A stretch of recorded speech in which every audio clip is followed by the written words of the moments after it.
भाई मैं गेम को हैक कर रहा था और गैस व्हाट, ये ट्रिक कुछ ज्यादा ही तगड़ी काम कर गई। मैं अपनी स्क्रीन देखकर लिटरली फ्रस्ट्रेट हो रहा था। 200 ट्राइज और 200 बार हार। ये बॉस मरने का नाम ही नहीं ले रहा था। मेरा नाम सुडोंग है, 30 साल का एक एवरेज बंदा जो हद से ज्यादा काम करता था। कॉलेज के बाद मुझे लगा था कि मेरे पेरेंट्स के कनेक्शन से मुझे एक चिल जॉब मिल जाएगी और रिटायरमेंट तक लाइफ सेट रहेगी। पर फिर पेंडेमिक हिट हुआ, मेरी कंपनी डूब गई और अब एक नई जॉब में लिटरली मेरी बैंड बजी पड़ी है। मेरी लाइफ में फन के नाम पर बस अब वीकेंड्स पर गेमिंग बची है। मुझे सिंगल प्लेयर गेम्स पसंद है क्योंकि आजकल मेरी रियल लाइफ में लोगों से बनती नहीं। तो सीन ये था कि मैं डंजन एंड एडवेंचर नाम के एक गेम के टॉप फ्लोर 90 पर का हुआ था। यहाँ का बॉस एक फायर डीमन है जिसके मैजिक और फिजिकल रेजिस्टेंस टोटली इंसेन है और मेरा कैरेक्टर उसके सामने कुछ भी नहीं था। मैंने अपने स्टेट्स चेक किए। Level 90, 80,000 SP, 18,000 MP, 8,000 strength, 7,000 constitution, 6,500 agility, 8,000 intelligence, 7,200 spirit.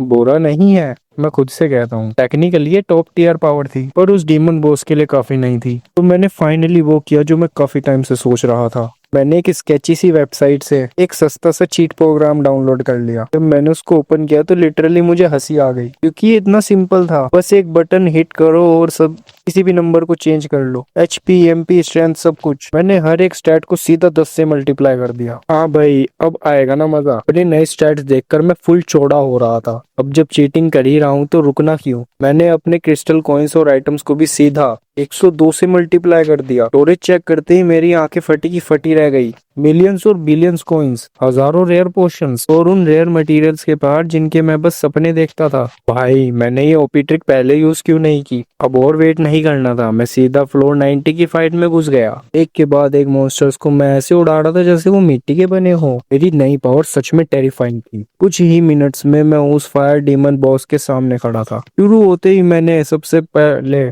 अपना ओवर पावर्ड स्किल एक giant tidal wave spell fire कर दिया। एक सुनामी की तरह बॉस पर जाकर गिरा और बॉस एक ही हिट में ढेर। भाई ये चीट कुछ ज्यादा ही इंसेन है। मैं खुद पर ही हैरान था। सोचा देखो तो सही इस बॉस ने क्या लूट ड्रॉप की है। भी अचानक मेरी स्क्रीन से एक बहुत इंटेंस लाइट निकली। पूरा कमरा उस चमक से भर गया और मुझे अपनी आंखें बंद करनी पड़ी। ये क्या बकवास चल रही है। लाते हुए मैंने तुरंत पावर कोड को निकालने के लिए हाथ बढ़ाया पर इससे पहले कि मैं उसे पुल कर पाता लाइट ने मुझे ऐसे जकड़ लिया जैसे वो जिंदा हो। फिर सब कुछ अंधेरा हो गया। जब रोशनी गायब हुई कमरा पूरा खाली था। मेरी चेयर उस खाली डेस्क के सामने अभी भी हिल रही थी पर मैं वहां से कम्प्लीटली गायब था। मेरा सिर लिटरली फटा जा रहा था। मैंने धीरे से आंखें खोली तो खुद को एक बड़े से मैदान में पाया। मैं खड़ा हुआ पर अभी भी दिमाग चक्कर खा रहा था कि आखिर हुआ क्या मेरे साथ। चारों तरफ हरी घास थी और हवा मेरी किन पर एकदम रियल लग रही थी। ये कोई सपना नहीं है भाई, मैंने सोचा, क्योंकि सपने इतने रियल थोड़े ही होते हैं। इतने सालों से नॉवेल्स पढ़ने का फायदा अब मिला। मैं एक सेकंड में समझ गया क्या चल रहा है। मैं एक नई दुनिया में इनकारनेट हो चुका था। पर वेट, क्या ये मेरी गेम की दुनिया है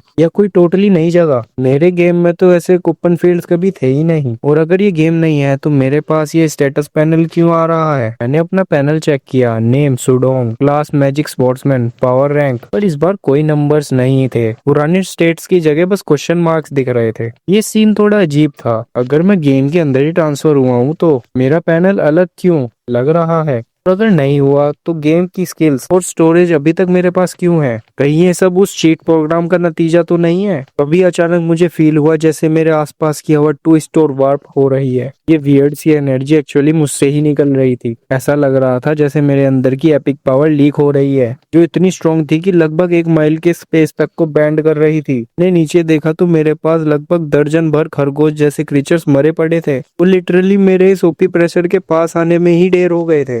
ये बुरी फीलिंग आ रही थी कि ये उस चीट स्टैट्स का असर है। इसको जल्दी फिक्स करना होगा। मैंने तुरंत अपनी स्टोरेज ओपन की और आइटम्स के उस बड़े से ढेर में पागलों की तरह छानबीन की। आखिरकार मुझे वो मिल गई, द रिंग ऑफ सप्रेशन। ये एक मिथिक ग्रेड आइटम था जिसके लिए मैंने गेम में असली पैसे उड़ाए थे। इसका काम था तुम्हारे फुल स्टैट्स को 20% तक बढ़ा देना या फिर उन्हें सप्रेस करके लो कर देना। प्लेयर्स इसका लोअर फंक्शन स्पेशल चैलेंजेस के लिए यूज करते थे ताकि वीक मॉन्स्टर्स को गलती से वन शॉट ना कर दें। वैसे गेम को इसकी जरूरत ही क्या थी। खैर अच्छा है कि ये अब भी मेरे पास है। इस रिंग का सबसे बेस्ट पार्ट ये है कि अगर मैं सप्रेस्ड स्टेट में मारा भी गया तो मेरी असली पावर वापस एक्टिवेट हो जाएगी और मैं प्रैक्टिकली इमॉर्टल रहूंगा। मैंने सोचा इसको ऑन कैसे करूं और अपने स्टेट पैनल की तरफ बिना क्लिक किए दिमाग में कमांड सोचा और ये ट्रिक काम कर गई। रिंग के ऊपर नंबर्स प्लॉट होने लगे 0.1%, 1% से लेकर 120% तक। मैंने सबसे लोवेस्ट वाले ऑप्शन पिक किया 0.01%। सेलेक्ट करते ही मुझे फील हुआ कि आसपास की जो हवा वार्प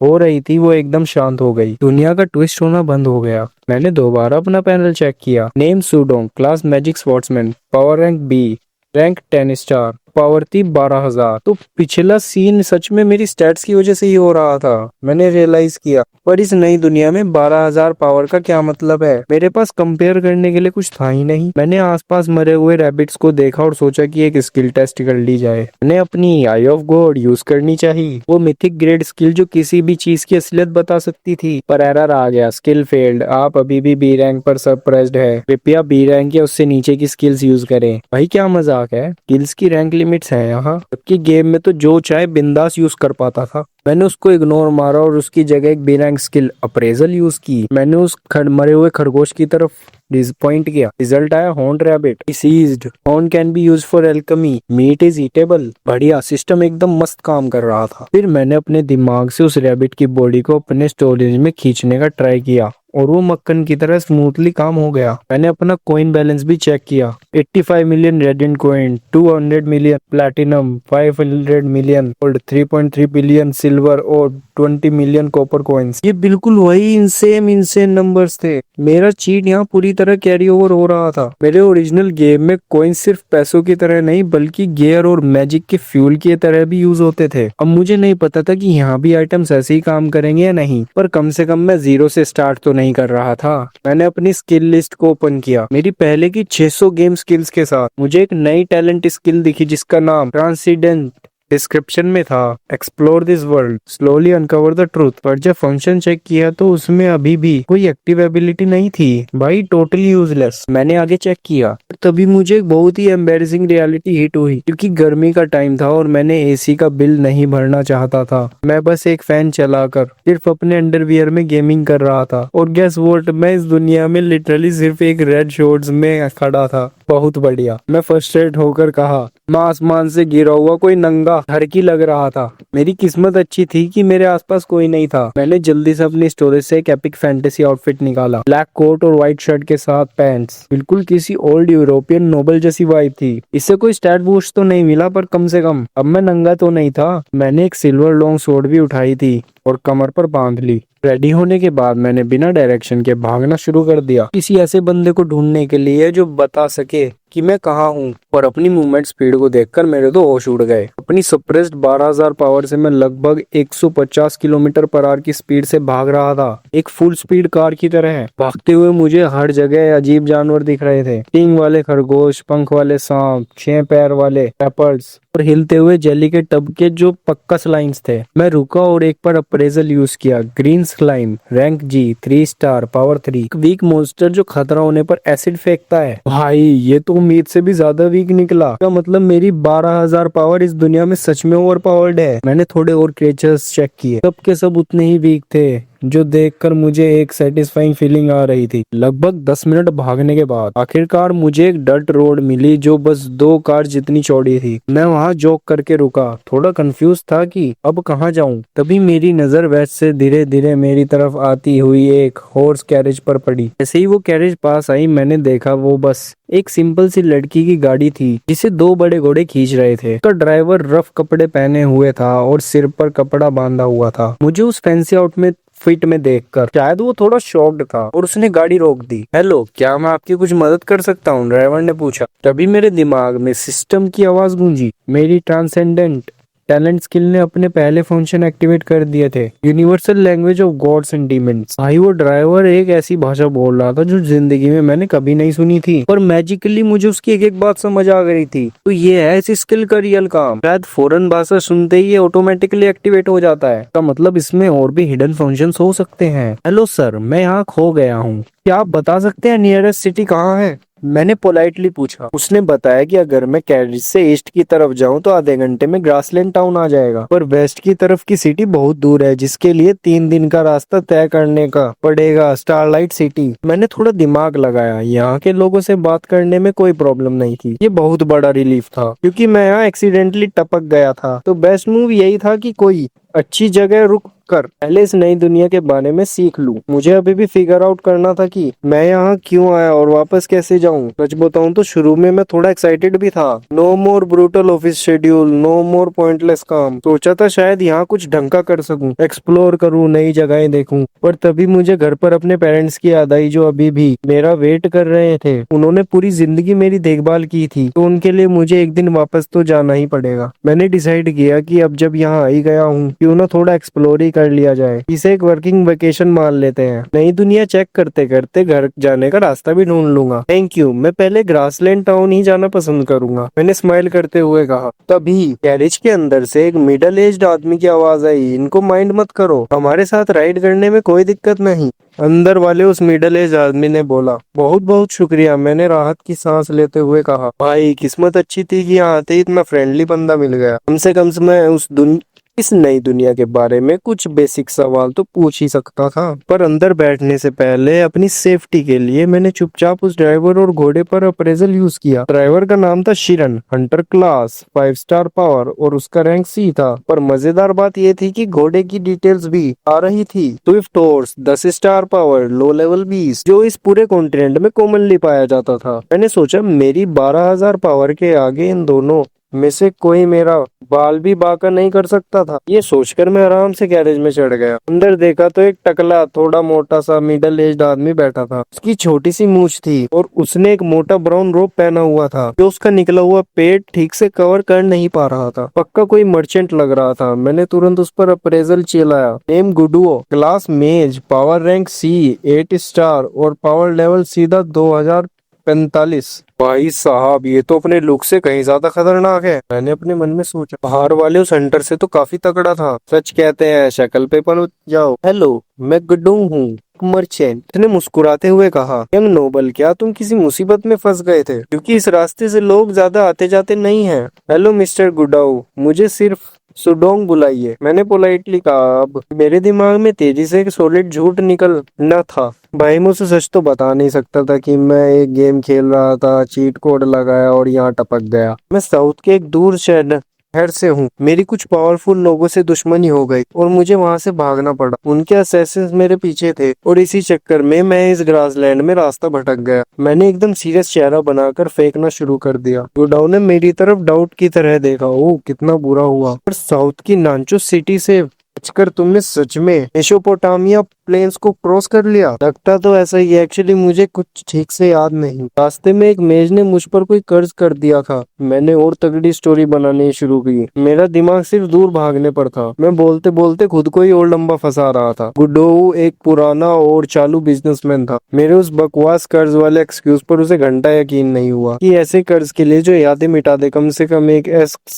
रैंक स्किल की जरूरत पड़ती है, जिसके बारे में उसने आज तक नहीं सुना था। और दूसरी बात, नानचुन सिटी से आने का मतलब था एल्बर माउंटेन्स को क्रॉस करना, जो इतने ऊंचे थे कि उन्हें पार करना लगभग इम्पॉसिबल था। वो माउंटेन्स इस पूरी कंट्री का नेशनल बॉर्डर थे। पर गुडुओ का अपना एक उसूल था, हर किसी के राज होते हैं और जो जितना कम जानता है वो उतना सेफ रहता है। मैं समझ गया। उम्मीद है कि तुम उन मुसीबतों से पूरी तरह बच गए हो। भगवान तुम्हारी रक्षा करे, उसने पोलाइटली बात घुमाते हुए कहा। शुक्रिया मिस्टर गुडुओ, पर उस कर्ज की वजह से मैं इस दुनिया के काफी बेसिक फैक्टर्स भी भूल चुका हूँ। मैंने थोड़ा एम्बेरस होने की एक्टिंग की। क्या आप मुझे कुछ बता सकते हैं? वैसे तो मैं एक सिंपल और शायर लड़का हूँ जो झूठ नहीं बोलता, पर भाई कॉर्पोरेट सेक्टर के उन 8 सालों ने मुझे बातें बनाना तो सिखा ही दिया था। वो थोड़ा चिढ़ा हुआ लगा, पर अपने परसेंट एक्सपीरियंस की वजह से उसने किसी की प्राइवेट बातों में ना घुसने और मदद करने का डिसीजन लिया। आखिर मेरी डिमांड भी सिर्फ जनरल इंफॉर्मेशन लेने की ही तो थी। और फिर रास्ते भर गुडो मुझे यहाँ के बारे में एक्सप्लेन करता रहा। भाई बात सुनकर मुझे रियलाइज हुआ कि यह दुनिया लिटरली मेरे पुराने गेम डंजन एंड एडवेंचर की कॉपी थी। जैसे वहाँ इकोनॉमी क्रिस्टल कॉइन्स पर चलती थी, यहाँ भी सब कुछ क्रिस्टल कॉइन्स पर ही होता है। हर जगह डंजन्स थे जो मॉन्स्टर से भरे थे। मॉन्स्टर्स को मारने पर क्रिस्टल स्टोन्स और कभी कभी मटेरियल से मैजिक आइटम्स ड्रॉप होते थे। ये स्टोन्स 5 तरह के होते थे, कॉपर, सिल्वर, गोल्ड, प्लेटिनम और रेडियंट। पर आप इन स्टोन्स को डायरेक्ट यूज नहीं कर सकते थे, पहले इन्हें बैंक ले जाकर कॉइन्स में रिफाइन करवाना पड़ता था। हर गियर और मैजिक आइटम को प्रॉपरली काम करने के लिए इन क्रिस्टल कॉइन्स की एज अ फ्यूल जरूरत पड़ती थी। यहाँ की एक्सचेंज रेट भी सेम थी। एक radiant coin equals to 100 platinum coins, एक platinum equals to 10,000 gold coins. और आगे भी सब गेम जैसा ही, बस गेम और यहाँ पर फर्क सिर्फ इतना था कि इस सरफेस दुनिया में असली देश और मॉन्स्टर्स भी थे जो डंजन्स के बाहर रहते थे। डंजन्स वाले मॉन्स्टर्स मारने के बाद गायब होकर सिर्फ क्रिस्टल स्टोन्स ड्रॉप करते थे, पर बाहर घूमने वाले मॉन्स्टर्स गायब नहीं होते थे। उनकी बॉडी से मटेरियल और मीट कलेक्ट करना पड़ता था और वो क्रिस्टल स्टोन्स बिल्कुल ड्रॉप नहीं करते थे। ये सब सुनकर मेरे दिमाग में इस दुनिया की एक रियल इमेज बनने लगी थी। इंटरेस्टिंग, मैंने सोचा। मेरे गेम में डायरेक्ट कॉइन ड्रॉप होते थे, कोई रिफाइनिंग वाली मेहनत ही नहीं करनी पड़ती थी। थोड़ी देर में ही हमारी कैरेज ग्रासलैंड टाउन्स के गेट के सामने रुकी। 2 गार्ड्स हमारा आईडी चेक करने के लिए आगे बढ़े। मैंने आगे बढ़कर थोड़ा आसपास नजरें घुमाई। ये टाउन एक लगभग 3 मीटर ऊंची मोटी लकड़ी की फेंस से घिरा हुआ था, जिसके अंदर कुछ सिंपल से वुडन वॉच टावर्स थे। मैंने गार्ड पर भी एक नजर डाली। उन्होंने लेदर आर्मर पहना था, जिसके साथ कैप्स, राइडिंग पैंट्स और आयरन फ्रेम्स वाले लेदर हेलमेट्स थे। कमर पे एक ग्रे स्वॉर्ड भी लटक रही थी। आउट ऑफ क्यूरियोसिटी मैंने एक गार्ड पर अप्रेजल मारा। Name Jing, class warrior, rank 5 star, power level सिर्फ 70। भाई ये टाउन गार्ड तो उस मर्चेंट गुडुओ से भी काफी वीक निकला। इसका मतलब गुडुओ एक्चुअली यहाँ के हिसाब से काफी पावरफुल था। मैंने दूसरे गार्ड को चेक किया तो उसका नंबर भी लगभग इतना ही वीक था। गुडुओ बाहर निकला और उसने गार्ड को एक कॉपर जैसा कार्ड दिया। कार्ड के फ्रंट पर उसका नाम और आईडी नंबर लिखा था और पीछे की तरफ कुछ मैजिक सिंबल्स थे। गार्ड ने वो कार्ड गेट के पास रखे पत्थर के स्लैब पर रखा और बूम, एक ग्लोइंग इमेज पॉप हुई जिसमें गुडुओ का चेहरा, नाम, आईडी और पावर लेवल साफ दिखाई दे रहे थे। सब कुछ ठीक था। गार्ड ने कार्ड वापस कर दिया और अब मेरी बारी थी। भाई ये आईडी कार्ड का चक्कर इधर भी है। मैं अंदर ही पैनिक करने लगा। मुझे तुरंत एक नया बहाना चाहिए था। हेलो सर, मैं एक्चुअली साउथ से ट्रेवल कर रहा हूँ। मैंने एक झूठी ऑकवर्ड स्माइल दी, पर मेरा आईडी कार्ड कहीं रास्ते में गिर गया। आईडी खो जाना तो सच में एक बड़ी प्रॉब्लम है। गार्ड ने रिप्लाई किया, ये छोटा टाउन नया आईडी कार्ड इश्यू नहीं करता। तुम्हें पास की बड़ी सिटी स्टारलाइट सिटी जाना पड़ेगा। तभी गुडो बीच में कूदा और पूरे कॉन्फिडेंस से बोला, इस यंग आदमी को आने दो, मैं इसकी गारंटी लेता हूँ कि ये कोई बुरा आदमी नहीं है। अगर मर्चेंट गुडाओ आपकी गारंटी ले रहे हैं तो ठीक है। गार्ड बोला, तुम्हें यहाँ रजिस्ट्रेशन करने के लिए 10 सिल्वर कॉइंस एज डिपॉजिट जमा करना पड़ेगा, पर यहाँ ज्यादा दिन रुकना मत। नया कार्ड बनवाने स्टारलाइट सिटी जल्दी निकल जाना। मैं पूरी तरह समझ गया। बहुत शुक्रिया। मैंने राहत से कोइन उसके हाथ में थमा दिए। अपना नाम रजिस्टर करवाने के बाद फाइनली उस ग्रासलैंड टाउन के अंदर पहुंचा। भाई ये जगह एग्जैक्टली किसी फैंटेसी वर्ल्ड की तरह ही फील हो रही थी। ज्यादातर घर लकड़ी, पत्थर या लाइमस्टोन के बने थे। सड़क किनारे वेंडर्स फल और जरूरत का सामान बेच रहे थे और जोर जोर से आवाजें लगा रहे थे। आम लोगों ने तो नॉर्मल कैजुअल कपड़े या जीन्स पहनी थी, पर कुछ लोग एक्चुअली आर्मर या क्लॉक में थे और स्वॉर्ड्स, डैगर्स या बोज कैरी कर रहे थे। मैंने कुछ ऐसे लोग भी देखे जिनके असली वाले बिल्ली और कान और पूंछ थी, और कुछ ऐसे जो साइज में बहुत छोटे थे। वो पक्का नॉवेल्स वाले बीच फॉक्स और डॉग्स होंगे। मैं सोच में पड़ गया। ऐसी चीजें गेम में और एनिमे में तो बहुत देखी थी, पर रियल लाइफ में सच में लगी वाइब आ रही है। गुडुओ ने बताया कि इस टाउन में करीब 50,000 लोग थे। टाउन छोटा जरूर था, पर जरूरत की हर चीज जैसे एडवेंचर गिल्ड, बैंक, इन, रेस्टोरेंट, एक क्लिनिक और एक मार्केट यहाँ मौजूद थी। पर उसने मुझे वहाँ से कुछ खरीदने के लिए मना कर दिया, क्योंकि मार्केट में सामान ज्यादा अच्छी क्वालिटी का नहीं था और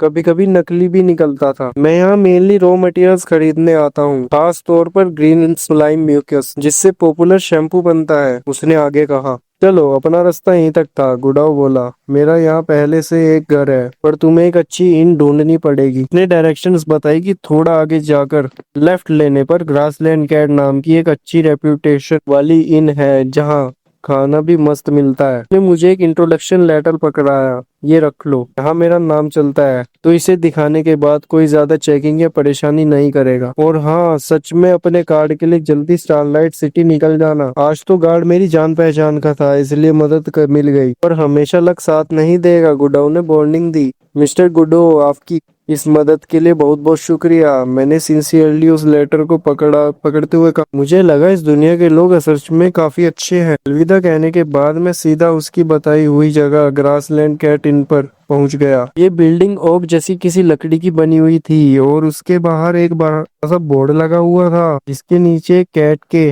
पंजे का निशान बना था। 3 मंजिल की उस बिल्डिंग के ग्राउंड फ्लोर पर फ्रंट डेस्क और डाइनिंग एरिया था। क्योंकि खाने का वक्त नहीं था, जगह लगभग खाली थी। बस 2 टेबल पर लोग बैठकर ड्रिंक्स और बातें कर रहे थे। मैंने डेस्क पर जाकर कहा, हेलो, मिस्टर गुडो ने मुझे यहाँ पर भेजा है। उनका लेटर है, मुझे रात के लिए एक सिंगल रूम चाहिए। तभी सामने से आवाज आई, अंकल गुडाउ ने भेजा है? म्याऊं। ओके म्याऊं, हमारे पास अभी काफी रूम खाली हैं, 3rd फ्लोर पर। म्याऊं। फ्रंट डेस्क पर बैठी लड़की ने वो लेटर लेते हुए कहा। मैंने गौर से देखा तो उसके सिर पर असली के सफेद बिल्ली के कान थे। उसके बाल ब्राउन और वेवी थे और आंखें बड़ी और ब्लू कलर की थी। भाई वो मुश्किल से 16-17 साल की लग रही थी और उसके फेस पर हल्के दाग थे जो उसको क्यूट लुक और बढ़ा रहे थे। उसने एक सफेद ड्रेस पहनी थी और सबसे अजीब बात, उसकी ड्रेस के नीचे से एक सफेद पूंछ निकल नहीं रही थी और वो पूंछ लगातार इधर उधर हिल रही थी। हाँ ठीक है, मैंने जल्दी से कहा,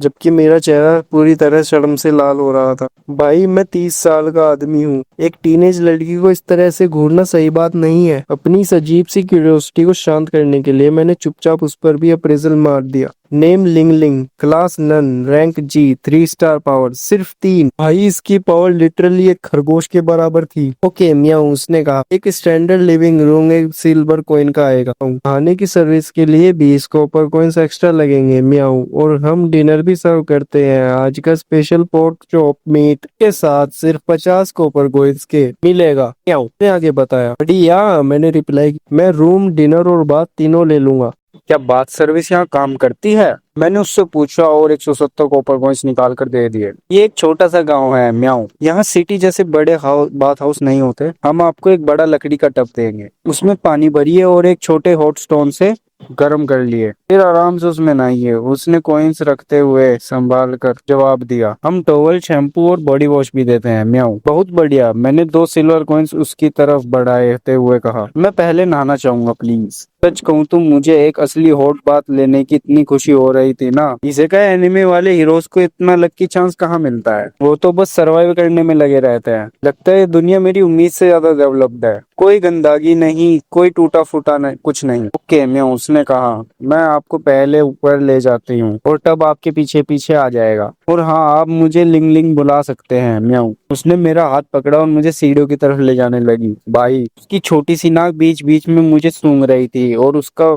बॉडी पार्ट कभी कभी मेरे हाथ से टच हो रहा था। मैं तो शर्म के मारे जम सा गया। भाई 30 साल का हो गया हूँ और मैंने जिंदगी में कभी किसी लड़की का हाथ नहीं पकड़ा। ये मेरे लिए थोड़ा ज्यादा हो रहा था। मैं चुप रहा, काम दिखने की कोशिश की और उसके पीछे चला गया। लिंगलिंग मुझे 3rd फ्लोर के सेकंड रूम में ले गई। रूम थोड़ा छोटा था, लगभग 20 स्क्वायर मीटर, पर बिल्कुल साफ था। वुडन बेड, एक टेबल, एक छोटा सा स्टूल और दीवार पर रोशनी के लिए कुछ ग्लोइंग स्टोन्स लगा रखे थे। ये आपका रूम है। म्याऊं। बात यही होगी। म्याऊं। मैं चीजें तैयार करके आती हूँ। म्याऊं। उसने कहा। लिंगलिंग। मैंने उसको रोका। एक क्विक क्वेश्चन, क्या तुम अकेले ही जगह को चलाती हो? तुम्हारी फैमिली कहाँ है? नहीं। म्याऊं। उसने चीयरफुली जवाब दिया। माँ किचन में डिनर बना रही है और पिताजी पीछे वाले हिस्से में आज के शिकार किए गए पोर्क्यूपाइन को काट रहे हैं।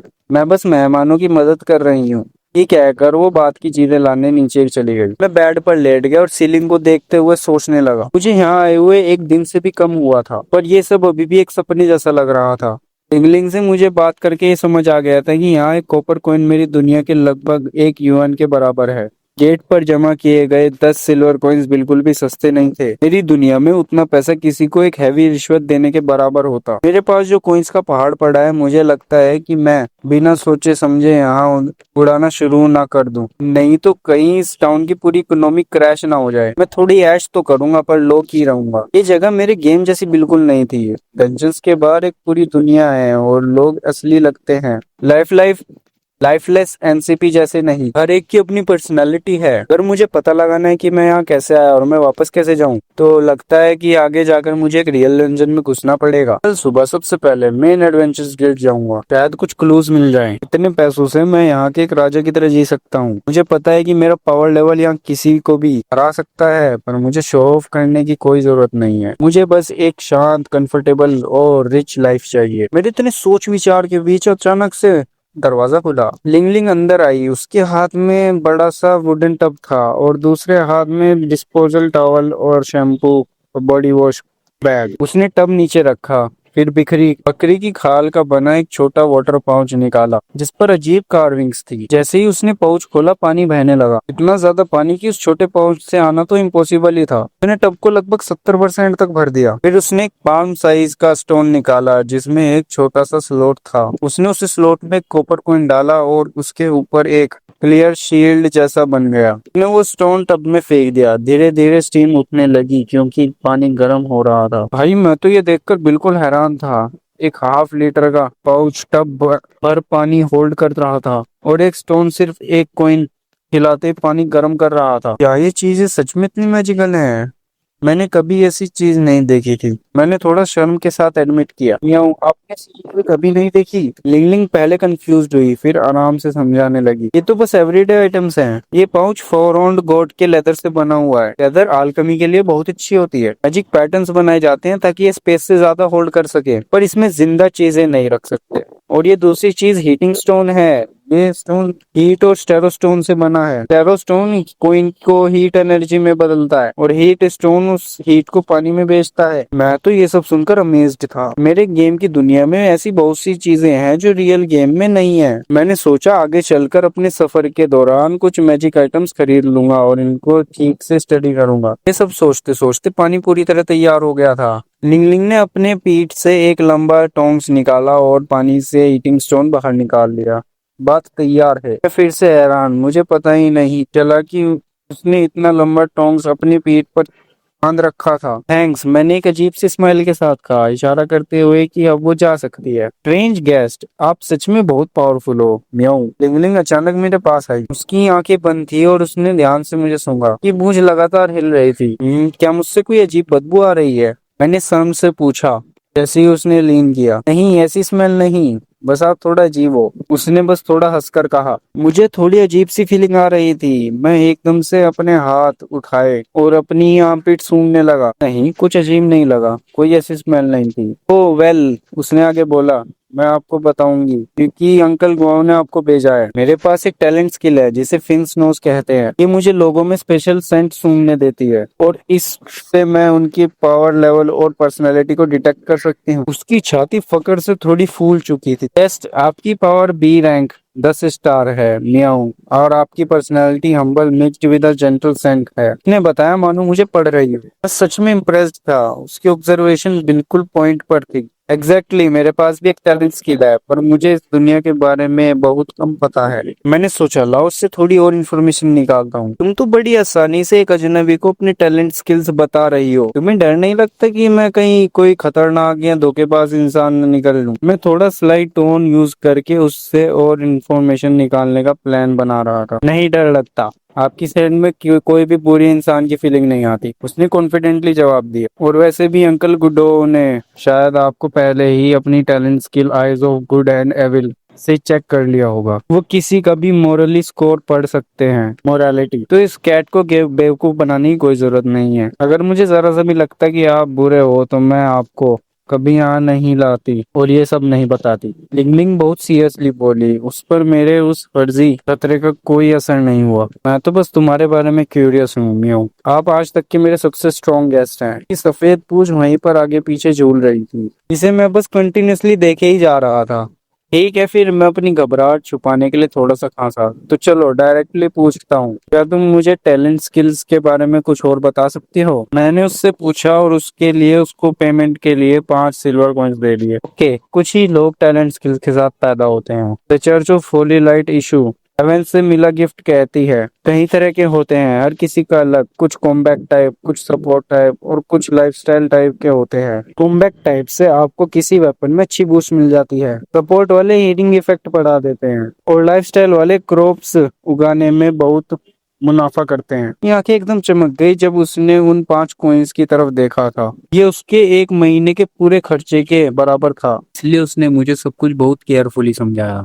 ठीक है, अब मुझे बेसिक टैलेंट स्किल्स का थोड़ा आइडिया तो मिल ही गया। अच्छा, एक बात बताओ, तुम्हारे और गो के स्किल के बीच काफी मोरालिटी डिटेक्शन पर कॉन्फ्लिक्ट नहीं होता क्या? जैसे अगर मैं हम्बल हूँ तो इसका मतलब ये थोड़ी ही है कि मैं ऑटोमेटिकली बुरा इंसान नहीं हूँ। मैंने पूछा। दोनों में डिफरेंस है।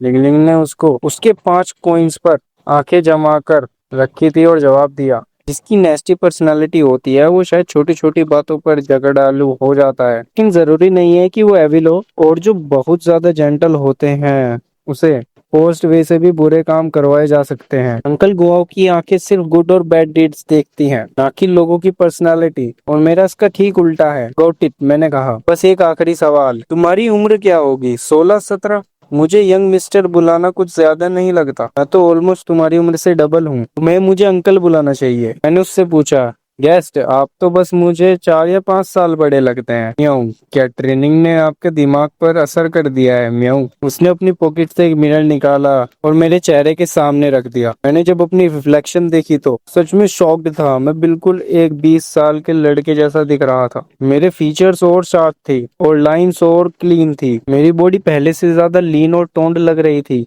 जैसी लोग विश करते हैं। मैंने रियलाइज किया कि ये शायद मेरे ओपी पावर लेवल का असर हो सकता है। मैं थोड़ा गुस्से में भी आ गया था कि इस चीज को रियलाइज करके। काश मेरे घर में ये लुक होता तो मैं कभी ब्लाइंड डेट्स पर रिजेक्ट नहीं हुआ होता। ये लो अपना इनाम, बस ये सीक्रेट रखना, ओके? मैंने उन 5 कॉइन्स को उसके हाथों पर रख दिया। जरूर म्याऊं, किसी को कुछ नहीं बताऊंगी। म्याऊं। लिंगलिंग खुशी से बोली। उसकी टेल फिर से तेजी से हिलने लगी। वो एक्चुअली हैरान थी कि इतने पावरफुल आदमी को यहाँ की बेसिक चीजों के बारे में कुछ क्यों नहीं पता, पर वो काफी पोलाइट थी इसलिए उसने और सवाल नहीं पूछे। उसके जाने के बाद मैंने जल्दी से कपड़े उतारे, फाइनली उस टब में आराम से बैठ गया।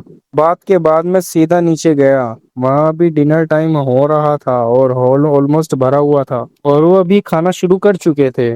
लिंगलिंग इधर उधर प्लेट्स कैरी करने में बिजी थी। मैंने एक एम्प्टी सीट पकड़ी और इससे पहले कि मैं कुछ बोलता वो भागती हुई आई। गेस्ट, बस एक मोमेंट, डिनर अभी आया है। म्याऊं। वो क्लियरली मुझे बेस्ट सर्विस देना चाहती थी। जल्द ही मेरा वो पोर्क चॉप सेट ले आए। क्रिस्पी गोल्डन पोर्क चॉप जिस पर एम्बर फैट और थिक ब्लेड पेपर सोप थी और उसमें से स्मोकी वुड की मस्त महक आ रही थी। साथ में पेल येलो नूडल्स, हैम स्लाइसेस, गार्लिक और एक वुडन कप में क्लाउडी ऑरेंज ड्रिंक भी। देखने में किसी ऑरेंज जूस जैसा लग रहा था। मैंने पोर्क चॉप को कट किया और एक बड़ा बाइट लिया। भाई, मीट इतना टेंडर था और पेपर का किक एकदम परफेक्ट। फिर मैंने वो drink P. Tangy orange juice जैसा टेस्ट, सरप्राइजिंगली बहुत बढ़िया था। क्या एक और मिल सकता है? मैंने जल्दी से पहली प्लेट फिनिश करके पूछा। नहाने के बाद से मैंने कुछ खाया ही नहीं था और ऑनेस्टली इस दुनिया का खाना मेरी उम्मीद से कहीं ज्यादा टेस्टी है। डिनर के बाद मैं अपने रूम में वापस आया। बात के सामान पहले ही क्लियर हो चुका था। मैं बेड पर लेट गया। वो रफ लिनन शीट्स इतनी कंफर्टेबल नहीं थी तो मैं इतना थका हुआ था कि मुझे घंटा फर्क नहीं पड़ा। जल्दी मुझे गहरी नींद आ गई। अगली सुबह मैंने 10 कॉपर कॉइन्स में कोई ब्रेकफास्ट लिया और एडवेंचर्स गिल्ड की तरफ निकल पड़ा। गिल्ड बिल्डिंग टाउन के सेंटर में थी। सैंडस्टोन जैसे मटेरियल से बनी 2 फ्लोर की बिल्डिंग, इस पर एक वुडन साइन था, adventures guild grassland town branch. मैंने दरवाजा पुश किया और अंदर देखा। हॉल में बस कुछ ही टेबल्स थी और वो सब लोगों के खचाखच भरी हुई थी। ज्यादातर लोगों ने आर्मर्स पहने थे और वेपन्स कैरी कर रखे थे। क्लियरली सब एडवेंचरर्स थे। राइट वॉल पर एक वुडन बोर्ड के पास भीड़ लगी थी जिस पर अलग अलग जॉब्स के पेपर चिपके थे। कुछ लोग स्लिप्स फाड़कर काउंटर की तरफ जा रहे थे। 3 विंडोज वाला काउंटर था। 2 पर जॉब्स एक्सेप्ट करने और रिवार्ड्स कलेक्ट करने के लिए लाइन लगी थी। तीसरी विंडो खाली थी जिस पर इंक्वायरीज लिखा था। सीधा वहां गया। हाय, क्या मैं यहाँ कुछ क्वेश्चन पूछ सकता हूँ? मैंने रिसेप्शनिस्ट से पूछा। आप नए लग रहे हैं, क्या आप एज एन एडवेंचर रजिस्टर करना चाहते हैं? उसने पोलाइटली पूछा। हाँ, और मुझे ये भी जानना है कि नियरेस्ट डंजन कहाँ है। उसे चेकआउट करना चाहता हूँ। ओह आई सी, ग्रासलैंड टाउन के पास कोई डंजन नहीं है। सबसे करीब डंजन नियर बाय सिटी में है, स्टारलाइट सिटी। यहाँ के adventurers mostly low level monster का शिकार करते हैं या हर्ब्स इकट्ठा करते हैं। आपको ऑफिशियली एडवेंचरर रजिस्टर करने के लिए भी स्टारलाइट सिटी ही जाना पड़ेगा, उसने एक्सप्लेन किया। Got it. पर एक एडवेंचरर बनने की क्या रिक्वायरमेंट्स हैं और उसके बेनिफिट्स क्या हैं, मैंने पूछा। फर्स्ट, आपके पास एक आईडी कार्ड होना चाहिए। सेकंड, आपका पावर रैंक एफ तक पहुंचना चाहिए ताकि एक क्लास अनलॉक हो सके। एडवेंचरर्स के पास बहुत फ्रीडम होती है, वो किसी भी कंट्री के डंजन्स एक्सप्लोर कर सकते हैं और गिल्ड से जॉब पिक कर सकते हैं। काम रिस्की है पर पैसा बहुत मस्त लगता है और ये मिलता है, इसलिए ज्यादातर स्ट्रॉन्ग लोग यही रास्ता चुनते हैं। और हाँ, अगर किसी कंट्री या सिटी पर कोई बड़ी डिजास्टर आती है तो एडवेंचरर्स से मदद की उम्मीद की जाती है, जिसके लिए उन्हें एक्स्ट्रा पे भी मिलता है। उन्हें डिटेल में बताया। क्या आप इन पावर रैंक्स और क्लासेस को थोड़ा और डिटेल में समझा सकती हैं, मैंने पूछा। श्योर, क्यों नहीं। पावर रैंक्स FEDCBAS ऐसे बढ़ती है। टेक्निकली एक जी रैंक भी होती है। एक नॉर्मल अडल्ट इंसान की पावर लगभग 5 होती है, ये जी रैंक 5 स्टार कहलाता है। ट्रेनिंग से आपकी पावर 10 तक पहुंच जाती है तो आप F रैंक 1 स्टार में ब्रेक हो जाते हैं, जो एक नॉर्मल इंसान से डबल स्ट्रेंथ है। F रैंक पर पहुंचते ही आपकी क्लास भी अवेकन हो जाती है। F रैंक 1 स्टार के बाद हर स्टार रफली 10% पावर ऐड करता है। जी को छोड़कर हर रैंक में 10 स्टार्स होते हैं। F रैंक 10 स्टार से E रैंक स्टार 1 पर जाने पर आपकी पावर को डायरेक्टली डबल कर देता है। ये एक ह्यूज जंप है, पर रैंकिंग अप करना स्टार बढ़ाने से कहीं ज्यादा हार्ड है। एक एडवेंचरर बनना ही आपको नॉर्मल लोगों से ऊपर ले जाता है। ज्यादातर adventurers FE and D rank पर आके अटक जाते हैं। C रैंक तक पहुंचने पर आपका मतलब है कि एक बैटल हार्ड एंड वेटनर हो। B रैंक पर पहुंचने के लिए सिर्फ हार्ड वर्क नहीं, नेचुरल टैलेंट होना चाहिए। A रैंक पर पहुंचने के लिए किसी स्पेशल ब्लड लाइन की जरूरत है। और S रैंक का मतलब है एक नेशनल लेवल की पावर। सिर्फ दुनिया के रेयरेस्ट जीनियस ही वहां तक पहुंचते हैं, इतने स्ट्रॉन्ग कि अकेले ही छोटे शहर को वाइप आउट कर सकते हैं। एडवेंचर्स के बाहर भी बड़े बड़े कंट्रीज S रैंक लोगों के लिए आपस में फाइट करते हैं, उसने पूरे एंथुजियाज्म के साथ समझाया। क्लासेस 6 मेन टाइप्स में स्प्लिट होती हैं, वॉरियर, पैलाडिन, मेज, रोज, हंटर और प्रीस्ट। और हाँ, एक 7th बहुत ही रेयर क्लास भी है, magic swordsman. Warriors frontline fighters होते हैं, बैलेंस्ड अटैक और डिफेंस के साथ। पैलाडिन्स टैंक्स हैं, हाई कॉन्स्टिट्यूशन और तगड़ा defence. Images area of effect damage देते हैं, उनकी इंटेलिजेंस हाई होती है और एरिया स्पेल्स यूज करते हैं। रोजेस स्काउट्स का काम करते हैं, हाई एजिलिटी, तेज मूवमेंट्स और high attack speed. Hunters range damage देते हैं, बो या क्रॉसबो चलाते हैं। प्रीस्ट हीलर्स और सपोर्ट हैं, हाई स्पिरिट और बफ्स देते हैं। लेकिन जो मैजिक स्वॉर्ड्समैन है वो इन सब की स्ट्रेंथ को कंबाइन करता है, एकदम वेल ऑलराउंडर। पर शायद ही कोई इस क्लास को अवेकन कर पाता है, ये इनक्रेडिबली रेयर है। मैं यहाँ पर चुप रहा, पर मेरा गेम का क्लास वही है, मैजिक स्वॉर्डमैन। क्या एस रैंक के ऊपर भी कुछ होता है, मैंने क्यूरियस होकर पूछा। हाँ, एस रैंक के ऊपर एपिक, लेजेंडरी और मिथिक आते हैं, पर वो नेशनल लैंडिंग लेवल के होते हैं, उनके बारे में कुछ भी नहीं पता। लोग एक्चुअली अपने पावर रैंक को रेस कैसे करते हैं, मैंने फिगर आउट करने के लिए पूछा कि क्या ये भी मेरे पुराने गेम जैसा ही है। यूजुअली डंजन क्लियर करके और मॉन्स्टर्स को मार कर एक्सपीरियंस लेने से। जब एक्सपीरियंस इनफ हो जाता है तो आप लेवल या स्टार अप कर सकते हैं, जिससे स्टैट बूस्ट होता है। स्ट्रॉन्ग मॉन्स्टर्स ज्यादा एक्सपीरियंस देते हैं, सपोर्ट रोल्स वाले भी बफिंग, टैंकिंग या हीलर का एक्सपीरियंस कर लेते हैं। जो स्टैट बूस्ट होता है वो क्लास पर डिपेंड करता है। वॉरियर को स्ट्रेंथ, कॉन्स्टिट्यूशन को और एजिलिटी बैलेंस्ड मिलती है। पैलेडिन्स का फोकस कॉन्स्टिट्यूशन पर होता है, मैजिक की मेनली इंटेलिजेंस बनती है, हंटर्स की स्ट्रेंथ, रोग्स की एबिलिटी और प्रीस्ट का स्पिरिट। हालांकि एक एफ रैंक पैलेडिन की कॉन्स्टिट्यूशन किसी ई रैंक के दूसरे क्लास वाले से कम हो सकती है, इसलिए क्लास फोकस से ज्यादा रैंक मैटर करता है। मैंने आगे बताया, आप डंजन्स के बारे में भी मॉन्स्टर्स स्टोरी बाहर भी मॉन्स्टर्स मारकर एक्सपी ले सकते हो, पर वो इतने स्ट्रॉन्ग नहीं होते और वीक मॉन्स्टर से कुछ नहीं मिलता। अगर पावर कम है तो मैनुअल ट्रेडिंग भी कर सकते हो, स्वॉर्ड प्रैक्टिस या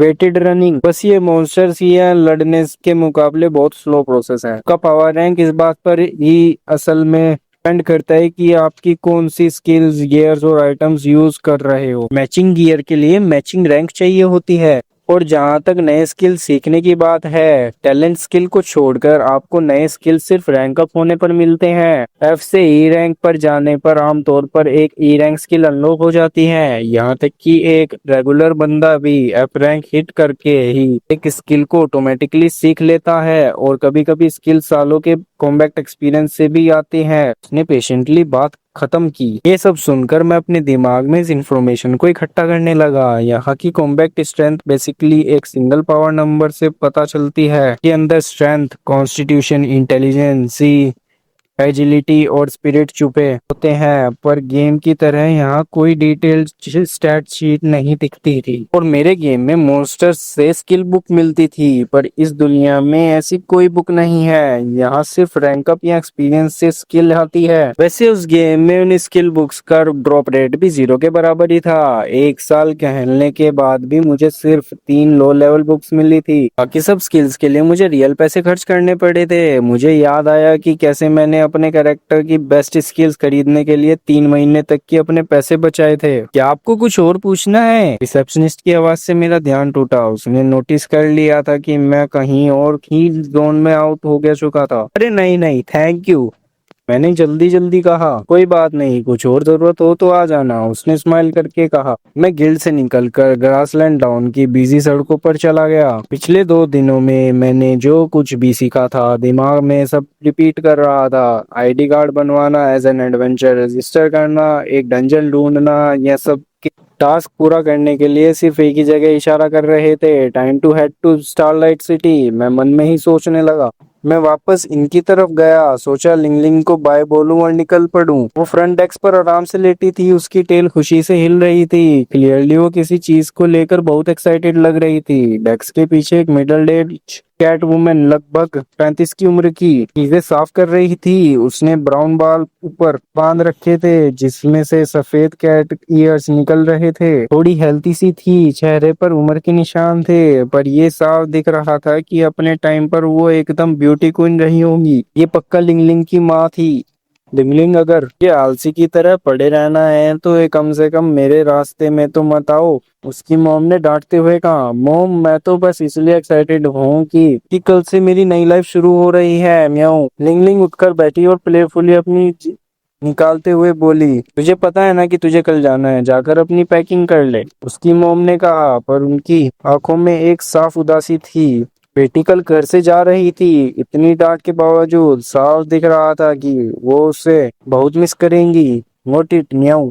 सुबह के बार पैकिंग कर चुकी हूँ, बस दोबारा चेक करने जा रही हूँ। म्याऊं। लिंगलिंग ने आलसी टोन में कहा। हेलो, मुझे चेकआउट करना है, मैंने काउंटर के पास आते हुए कहा। ये तो वही weird but super strong guest है। म्याऊं। इतनी जल्दी क्यों जा रहे हो? म्याऊं। लिंगलिंग ने पूछा। मुझे जाता देख वो थोड़ी उदास लग रही थी। लिंगलिंग गेस्ट के साथ ऐसी रूड मत बनो, उसकी मॉम ने चिल्लाते हुए उसको कहा, और उसके सर पर एक हल्की सी चप्पल मारी। ओ म्याऊं, सॉरी। लिंग अपना सर सहलाने लगी। मुझे माफ कीजिए, मेरी बेटी को कभी कभी बिहेवियर करना नहीं आता, की मॉम ने पेरिस होते हुए कहा। कोई बात नहीं, सच में इसका इतना लाइवली होना ही इसको क्यूट और प्यारा बनाता है, मैंने पोलाइटली लिंग की तरफ देखते हुए कहा। मेरी इस बात पर वो थोड़ा ब्लश कर गई। वियर्ड गेस्ट ने मुझे क्यूट बोला। म्याऊं। उसने शर्म से अपने चेहरे को छुपाते हुए हल्के से कहा। मैं लिटरली हैरान हो गया कि ये ओवर फ्रेंडली लड़की अचानक से इतना शर्मा भी सकती है। भाई सच में ये लड़की शर्मा रही थी। मैं थोड़ा चिढ़ा हुआ था। कल इसने मेरे रिश्वत लिए हुए पैसे आज अपनी माँ के सामने सब कुछ उगल दिया था। मेरी शैतान लिंगलिंग अब शर्मा रही है। उसकी माँ ने उसकी टांग खींची। नहीं तो, लिंगलिंग ने धीमी आवाज में कहा, पर उसके चेहरा टमाटर की तरह लाल हो चुका था। टेस्ट, आपने अभी तक मेरे सवाल का जवाब नहीं दिया, उसने दोबारा पूछा। जब बस सुडोंग बुलाओ, ये गेस्ट वाला सीन थोड़ा अजीब लगता है। मैं आज स्टारलाइट सिटी के लिए निकल रहा हूँ और अपनी आईडी कार्ड क्या चक्कर खत्म करूंगा, मैंने अपना सर खुजलाते हुए समझाया। इसलिए बस बाय बोलने आया था। Starlight city. म्याऊं। लिंगलिंग एकदम से उछल पड़ी। उसके लिए तो जैसे ये किस्मत का कोई इशारा था। इतना यंग और इतना स्ट्रॉन्ग बंदा, तो क्या मैं आपको बिग ब्रदर सुडोंग बुला सकती हूँ? म्याऊं। मैं भी कल स्टारलाइट सिटी की तरफ जा रही हूँ। म्याऊं। क्या हम कल साथ चलें? गजब कोइंसिडेंस है, पर अचानक वहाँ क्या काम? मैंने क्यूरियोसिटी होकर पूछा। क्योंकि अंकल गुडाओ ने आपको भेजा है, तो मैं बता देती हूँ। लिंगलिंग की एक रेयर टैलेंट स्किल है जो स्टारलाइट सिटी के नाइट्स के बहुत काम आती है, इसकी माँ ने एक्सप्लेन किया। उन्होंने पिछले साल ही इसको ज्वाइन करने का इनवाइट दिया था, पर इसके पिताजी ने मना कर दिया क्योंकि ये तब माइनर थी और काम थोड़ा रिस्की था। पर आज ये 16 साल की हो गई है और एक अडल्ट बन चुकी है। नाइट्स कल किसी को इसे लेने भेज रहे हैं। उसकी माँ ने आगे बताया, हाँ आज मेरा बर्थडे है म्याऊ, मैं अब ऑफिशियली एक अडल्ट हूँ म्याऊ। लिंगलिंग थोड़ा अकड़ से बोली, क्या आप माइंड करेंगे अगर आप एक दिन और वेट करके इसके साथ ट्रेवल करेंगे? साथ में सेफ्टी रहेगी और आप दोनों सेफ रहेंगे, उसकी माँ ने रिक्वेस्ट की। लिंग की आंखें थोड़ी नम थी और उसके मासूम और प्लीडिंग चेहरे को देखकर मैं सच में मना नहीं कर पाया। प्लस किसी लोकल के साथ ट्रेवल करने से रास्ते भटकने की कोई टेंशन भी नहीं थी। ठीक है, मुझे कोई प्रॉब्लम नहीं है, मैंने हामी भर ली। ये म्याऊ। लिंगलिंग खुशी से झूम उठी। थैंक यू सो मच इस इंसान के लिए, सॉरी एहसान के लिए। आज का रूम और खाना हमारी तरफ से फ्री, उसकी माँ ने मुस्कुराते हुए कहा। उसकी कोई जरूरत नहीं, एक छोटे इन चलाना आसान नहीं होता और मैं वैसे भी उन नाइट्स के साथ फ्री राइड ही ले रहा हूँ। मैंने उन्हें 2 सिल्वर देते हुए समझाया। मेरे समझाने पर उन्होंने पैसे रख लिए और रात के डिनर में as a thank you extra food देने का वादा किया। बिग ब्रदर सुडोंग, अभी दिन बचा है म्याऊ, क्या आप मेरे साथ मार्केट घूमने चलेंगे म्याऊ? लिंगलिंग ने चेयरफुली पूछा। क्यों नहीं, मुझे वैसे भी थोड़ा बाहर घूमना था। मैं सोचा क्योंकि आज इसका बर्थडे है तो इसके साथ घूमना ठीक ही रहेगा और मैं थोड़ी शॉपिंग भी कर लूंगा। ग्रासलैंड टाउन में ज्यादा पक्की दुकानें नहीं थी, ज्यादातर बिजनेस मार्केट की स्टॉल्स पर ही हो रहा था। हर जगह स्टॉल्स थे जहाँ कपड़े, ज्वेलरी और खाने भी रखा था। पूरी जगह पब्लिक और एनर्जी से भरी हुई थी। लिंगलिंग ने एक ब्लू लिनन ड्रेस पहनी थी। उसने अपना हाथ मेरे हाथ में लूप कर लिया और एकदम यूथफुल एनर्जी से चमक भी रही थी। भाई मानना पड़ेगा, तो सच में बहुत क्यूट और चार्मिंग लग रही थी। यंग होने के बावजूद क्या चीज है। अगर मैं 10 साल छोटा होता तो क्या पता इस पे लट्टू हो जाता। बिग ब्रदर सुडोंग, क्या आपको कुछ खरीदना है म्याऊ? उसने अपना सर ऊपर मेरी तरफ टिल्ट करके पूछा। वो मुश्किल से 158 सेंटीमीटर की थी, जबकि मैं यहाँ 178 सेंटीमीटर का हो गया था। पहले मैं 175 सेंटीमीटर का हुआ करता था। लगता है गेम क्रॉसओवर होने के बाद मेरी अपीयरेंस काफी चेंज हो गई है। मैं नए कपड़े लेने सोच रहा हूँ। मेरे गेम वाले आउटफिट कुछ ज्यादा ही चमकीले और नोबल जैसे लगते हैं। मुझे आम लोगों में घुलने मिलने के लिए नॉर्मल कपड़े चाहिए। कपड़े म्याऊ, यहाँ के स्टॉल्स पर ज्यादातर सिर्फ रफ लिनन मिलता है जो पहनने में बहुत अनकंफर्टेबल होता है। अच्छे फैब्रिक के लिए तो टाउन की मेन शॉप पर जाना होगा, पर वो आज बंद है म्याऊ। लिंगलिन ने याद दिलाया कि हम उसके पास से गुजरे थे और वो शर्ट थी। कोई बात नहीं, मैं स्टारलाइट सिटी से ले लूंगा। मैंने एक ठंडी सांस भरते हुए कहा। इनकी उन होने वाली रफ शेप बेडशीट्स के बारे में सोचकर ही मुझे पता चल गया था कि यहाँ के खुरदरे कपड़े कितने खराब होंगे। बिग ब्रदर सुडोंग, देखो देखो मियाओ, ये क्या है मियाओ? लिनलिंग अचानक से एक स्टॉल की तरफ भागी। उसकी आंखें वहां रखी एक्सेसरी को देखकर चमक उठी थी। बिग ब्रदर सुडोंग, क्या ये मुझ पर अच्छा लग रहा है? उसने एक बिल्ली के पंजे शेप के सिल्वर हेयर पिन को अपने बालों में लगाते हुए पूछा। भाई वो सिल्वर पिन उसमें सच पर जच रही थी और वो बहुत चार्मिंग लग रही थी। ये बहुत बढ़िया लग रहा है, तुम पर एकदम सूट कर रहा है। एक्सक्यूज मी, ये कितने का है? मैंने स्टॉल ओनर से पूछा और अंदर ही अंदर सोच रहा था कि काश मैं सच में 10 साल छोटा होता तो एक्चुअली इसके साथ ट्राई मारता। ये मिथ्रिल का बना है, काफी कीमती है, उसके 20 सिल्वर कॉइंस लगेंगे। उन्होंने अपनी उंगलियां दिखाते हुए कहा। ये तो बहुत महंगा है मियाऊ, रहने दे दिया जाए फिर। लिंगलिंग ने अपने कान नीचे गिराते हुए थोड़ी उदास सी शक्ल से कहा। 20 सिल्वर कॉइंस उसकी पूरी महीने की पॉकेट मनी से भी कहीं ज्यादा थे। अगर ये तुम पर इतना जच रहा है तो ये मेरी तरफ से गिफ्ट, मैं इसे खरीद रहा हूँ। मैंने 20 सिल्वर कॉइन सीधा ओनर को थमा दिए। नहीं, ये बहुत ज्यादा है म्याऊ, ये बहुत महंगा है म्याऊ। लिंगलिंग थोड़ा हिचकिचाते हुए प्रोटेस्ट करने लगी। आज तुम्हारा बर्थडे है ना, इसे मेरा गिफ्ट समझ लो। मैंने स्माइल करते हुए वो पिन उसके हाथों में रख दिया। ओके म्याऊ, थैंक यू म्याऊ। उसने थोड़ा कांपते हुए हाथों से उसे लिया और उसके चेहरे पर एक बहुत ब्यूटीफुल स्माइल आ गई। उसने थोड़ी शर्म और सॉफ्ट आंखों से मेरी तरफ देखा। क्लियरली उसके अंदर कुछ बड़ा चल रहा था। बाकी का पूरा दिन हमने घूमने और स्नैक्स खाने में निकाल दिया। पता ही नहीं चला कि कब शाम हो गई और हम इन वापस आ गए। ग्रासलैंड टाउन पर रात छा चुकी थी और एक पतला सा सिल्वर चांद उन सड़कों पर रोशनी डाल रहा था। मैं अपने बेड पर करवटें बदल रहा था, नींद तो आ नहीं रही थी। ये रफ बेडशीट मेरी लिटरली जान ले रही थी। सुबह मार्केट से कोई अच्छा कपड़ा लेना चाहिए था। मैं बड़बड़ाते हुए बाथरूम यूज करने उठा। रूम के एक कॉर्नर में छोटा सा बाथरूम था, बस एक सिंपल वुडन स्क्रीन, एक स्क्वायर टॉयलेट, एक पानी का पाउच और वहीं रफ टॉयलेट पेपर। भाई इस दुनिया में ना तो कोई प्लम्बिंग सिस्टम था और ना ही कोई इलेक्ट्रिसिटी। टॉयलेट में गोट लेदर का स्टोरेज था जिसे लोकल सैनिटेशन ऑफिस वाले आकर खाली करते थे और पानी वेल्स या स्ट्रीम से आता था। तब कुछ बस मैजिक और क्रिस्टल कॉइंस पर चलता था। चलो कम से कम यहाँ टॉयलेट पेपर तो है, भले ही सैंड पेपर जैसा खुरदरा हो। मैंने अपना काम निपटाते हुए सोचा, ये दुनिया सच में एक मिक्स अजीब थी। सूरज, चांद, दिन और साल बिल्कुल अर्थ की तरह नॉर्मल लगते थे। मॉन्स्टर्स प्रैक्टिकली बस वाइल्ड एनिमल्स थे। ऐसे लग रहा था जैसे मेरी असली दुनिया और एक वीडियो गेम का मैश कर दिया हो। मैंने उस पाउच से पानी लेकर हाथ धोए। यहाँ लोगों की रेस में भी बहुत डाइवर्सिटी है। मैंने सोचा लिंगलिंग एकदम एशियन लगती है, जबकि गुडुओ किसी मिडल ईस्टर्न बंदे की तरह दिखता है। खिड़की के पास जाकर उस चांद को घूरने लगा। तभी किसी ने मेरे दरवाजे पर नॉक किया। कौन है, मैंने पूछा। हे ट्रैवलर, मैं ही सीन का ओनर और लिंगलिंग का पिता हूँ। क्या बात करने का टाइम है? एक बहुत ही डीप और भारी आवाज आई। आवाज से ही लग रहा था कि कोई मैसिव मिडल एज आदमी है। हाँ, बस एक सेकंड, मैंने कहा। इतनी रात को वो यहाँ क्या कर रहा है? मैंने दरवाजा खोला और मेरे सामने लगभग 195 सेंटीमीटर लंबा मैसिव मस्कुलर आदमी खड़ा था। उसकी शार्प आंखें थी और लेफ्ट चीक पर एक पुराना ब्लेड का स्कार था। पर सबसे अजीब बात, उसका के पीछे भी लिंगलिंग की तरह सफेद बिल्ली की तरह पूंछ थी, कान भी। उसने एक short sleeve cotton shirt, blue jeans और फ्लिप फ्लॉप्स पहनी थी। भाई, क्या सच में कोई दूसरी दुनिया है?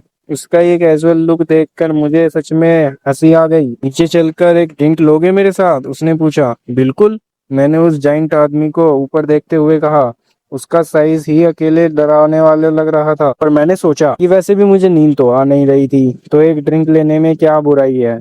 हम फर्स्ट फ्लोर के खाली हॉल में एक टेबल पर बैठ गए। सामने ओक लकड़ी के 2 कप्स, वाइन का एक छोटा बैरल और पीनट्स की 2 प्लेट्स रखी थी। क्योंकि ये एक छोटा सा फ्रंटियर टाउन है तो इन थोड़ी बेसिक थी। बेडिंग और उस खुरदरे टॉयलेट पेपर के लिए माफी मांगता हूँ। मैं काफी परेशानी हुई होगी। उसने थोड़ा एम्बेरस होकर अपना सिर खुजलाते हुए कहा। नहीं नहीं, बिल्कुल ठीक है, बल्कि मेरी वजह से ही आप लोगों को परेशानी हो रही है। मैं पोलाइटली रिप्लाई किया। अच्छा लगा कि तुम समझते हो। ये लो, इसे ट्राई करो। ये हमारी फैमिली की होममेड हनी वाइन है, एक तरह से हमारी स्पेशलिटी। उसने एक सिप लेते हुए कहा। थैंक्स। मैंने भी एक कप उठाया और एक सिप लिया। ये तो बिल्कुल बुरा नहीं है सर। अल्कोहल का वो स्पाइसी किक और स्वीट हनी का मिक्स और उसका आफ्टर टेस्ट भी बढ़िया है। मैं जेन्युइनली इम्प्रेस्ड था। सही कहा, रिटायर होने के बाद अब ये ड्रिंक बनाना मेरा इकलौता शौक बचा है। तुम मुझे अंकल बोंग बुला सकते हो, उसने वार्म टोन में कहा। Got it uncle Bong. पर रिटायर होने से पहले आप क्या करते थे? मैंने स्माइल करके पूछा। मैं एक एडवेंचरर हुआ करता था। मेरे इस इन लीक कीपर वाले लुक पर मत जाना। अपने टाइम पर मैं एक बी रैंक एडवेंचरर था, उसने लाउडली चौड़ी छाती करके कहा। मैं सच में दंग रह गया। मैंने बिल्कुल एक्सपेक्ट नहीं किया था कि लिंगलिंग के पिताजी एक एडवेंचरर रह चुके हैं। मैंने चुपचाप उन पर अपना अप्रेजल स्किल यूज दिया। Name Bong, class hunter, rank B rank 2 star, power 5500। भाई, मेरी तो सांस ही अटक गई। 5500 पावर। यहाँ आने के बाद से जिस भी इंसान को मैंने चेक किया है, ये उसमें से सबसे ज्यादा स्ट्रॉन्ग थे। तो फिर आपने काम क्यों छोड़ दिया अंकल बोंग? क्या बी रैंक होने पर एक इन चलाना से ज्यादा पैसा मिलता है? मैंने कंफ्यूज होकर पूछा। हाँ, बिल्कुल नहीं। पर खर्चे निकाल दें तो एक बी रैंक एडवेंचर महीने के लगभग 100 गोल्ड कॉइंस कम आराम से कमा सकता है। इस छोटे से इनकी कमाई से कहीं ज्यादा। वो जोर से हंसा। फिर अचानक उनका मूड थोड़ा डाउन हो गया। मैंने इसलिए छोड़ दिया क्योंकि वो जॉब्स बहुत ज्यादा डेंजरस थे। मैं पहले काफी वेल नोन था, मेरा एक पूरा क्रू था, पर मैं अपनी जान से ज्यादा भरोसा करता था। हम साथ मिलकर डंजन्स क्लियर करते थे, मॉन्स्टर हंट करने का जॉब कर लेते थे। उन्होंने धीरे से कहा और अपनी ड्रिंक का एक सिप लिया। एक बार हम एक नाइटमेयर डिफिकल्टी वाले डंजन पर चले गए। हम गलती से एक टेलीपोर्ट ट्रैप में फंस गए, अंकल बोंग ने बताया। हम 6 लोग 1 फ्लोर से सीधा 6 फ्लोर पर टेलीपोर्ट हो गए थे। वो फ्लोर हमारे लेवल से बहुत ज्यादा ऊपर था।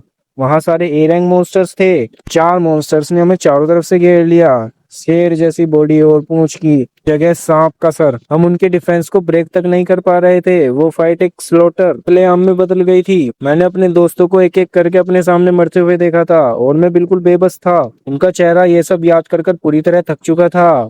मैंने लाइफ में कभी इतना होपलेस फील नहीं किया था।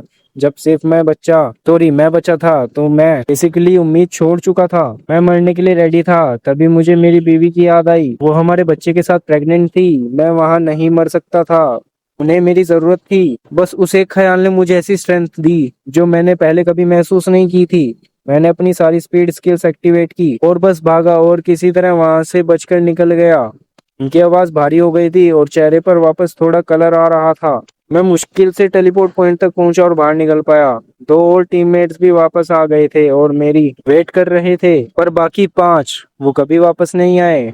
उसके बाद हम तीनों सर्वाइवर्स ने उन पांचों दोस्तों की फैमिलीज को ढूंढा। हमने कंपेंसेशन में जो भी मिला उन सबको दे दिया, पर उन्हें उस तरह रोते देखकर मुझे सिर्फ गिल्ट फील हो रहा था। गिल्ट इस बात का कि मैं उनकी फैमिली मेंबर को वापस नहीं ला सकता था, यहाँ तक कि उनकी डेड बॉडीज भी नहीं कि वो उन्हें दफना सके। उनकी आवाज पूरी तरह से टूट चुकी थी। उस दिन के बाद हम तीनों ने एग्री किया, नो मोर एडवेंचरिंग। मैं ग्रासलैंड टाउन आ गया और ये यकीन खोल लिया, उस ट्रिप ने सिर्फ निशान नहीं छोड़े। उन्होंने अपने लेफ्ट आई के स्कार पर पॉइंट करते हुए कहा, अंकल बोंग, मुझे ये सुनकर सच में बहुत दुख हुआ।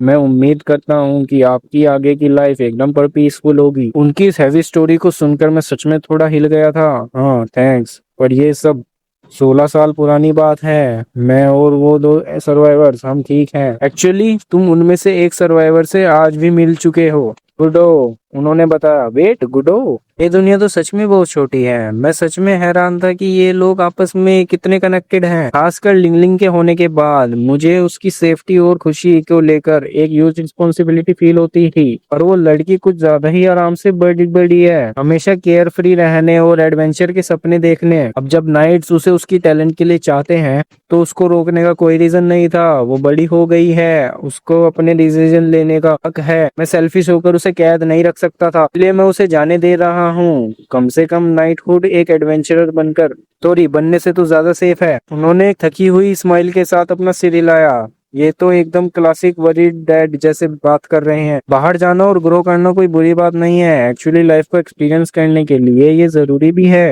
मैंने उन्हें कंफर्ट करते हुए कहा, सही कहा, पर नाइटहुड में भी रिस्क हैं। डंजन ड्यूटी, क्रिमिनल्स को डील करना। मुझे पता है तुम बहुत स्ट्रांग हो किड। लिंगलिंग ने बताया कि मुझसे भी ज्यादा स्ट्रोंग हो, इसलिए मैं तुमसे एक फेवर मांगता चाहता हूँ। अगर लिंगलिंग कभी भी किसी मुसीबत में पड़े तो प्लीज उसकी मदद करना। मैं ये कभी नहीं भूलूंगा। तुम्हें जब भी मेरी कोई जरूरत हो बस मांग लेना। उन्होंने अचानक खड़े होकर मुझे डीपली बो किया। अंकल बोन, प्लीज ऐसे मत कीजिए। मैं सच में इस तरह की रिस्पेक्ट एक्सेप्ट नहीं कर सकता। मैं एकदम से घबरा गया और जल्दी से खड़े होकर उन्हें सीधा किया। मेरी अपनी काफी प्रॉब्लम्स हैं जिसके चक्कर में मैं शायद उसके आसपास हमेशा न रह सकूं, पर मैं आपसे प्रॉमिस करता हूँ अगर मुझे कभी भी लगा कि वो खतरे में है तो मैं जितनी जल्दी हो सके वहां पहुंचूंगा। मैंने कहा, गुड्डू की मदद और आपकी फैमिली की इस मेहमान नवाजी के बाद मुझे रिटर्न में इतना तो करना ही चाहिए। इतना बहुत है kid, thank you so much. उन्होंने ग्रेटफुली अपना सर हिलाया। के बाद हमने थोड़ी और ड्रिंक्स ली और फिर मैं अपने रूम में आ गया। मेरे हाई स्पिरिट स्टेट्स पक्का अपना काम कर रहा था क्योंकि मुझे बिल्कुल भी नशा फील नहीं हो रहा था, पर पूरे दिन की थकान आखिर अपना असर दिखा रही थी।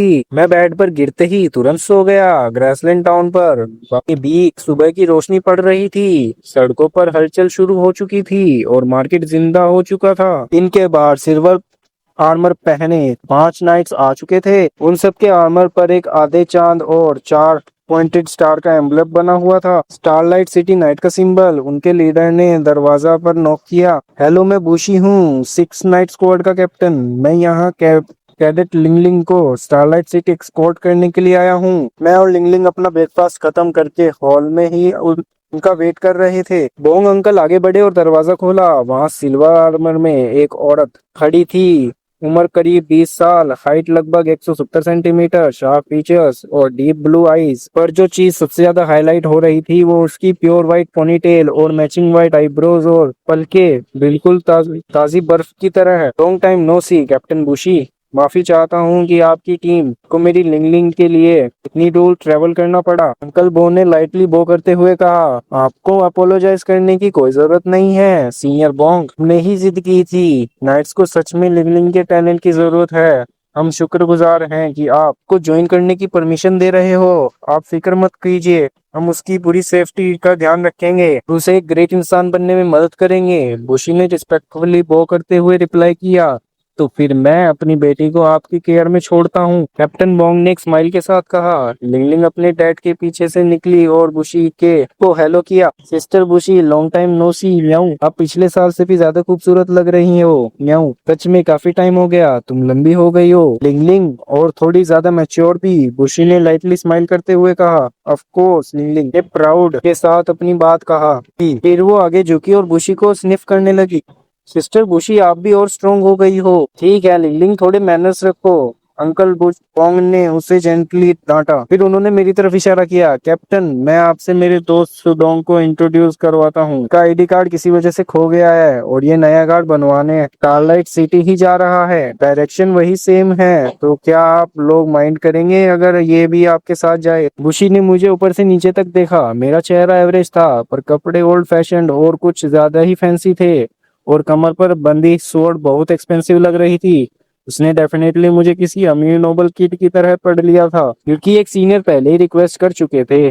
तो इस छोटी सी रिक्वेस्ट को मना करना थोड़ा हार्टलेस लगता। उसने थोड़ी हिचकिचाहट के साथ एग्री किया। टेक्निकली ये स्टैंडर्ड प्रोसीजर नहीं था, पर क्योंकि लिंगलिंग एक प्रायोरिटी रिक्रूट थी, तो वाइस कैप्टन ने रिस्पॉन्सिबल होकर रिक्वेस्ट मान ली। तो फिर ठीक है, इसमें कोई बड़ी बात नहीं। हेलो कैप्टन बुशी, मैं सुडोंग हूँ। साथ चलने देने के लिए शुक्रिया, मैं सच में अप्रिशिएट करता हूँ। मैंने मुस्कुराते हुए हाथ आगे बढ़ाते और चुपके उस पर अप्रेजल चलाया।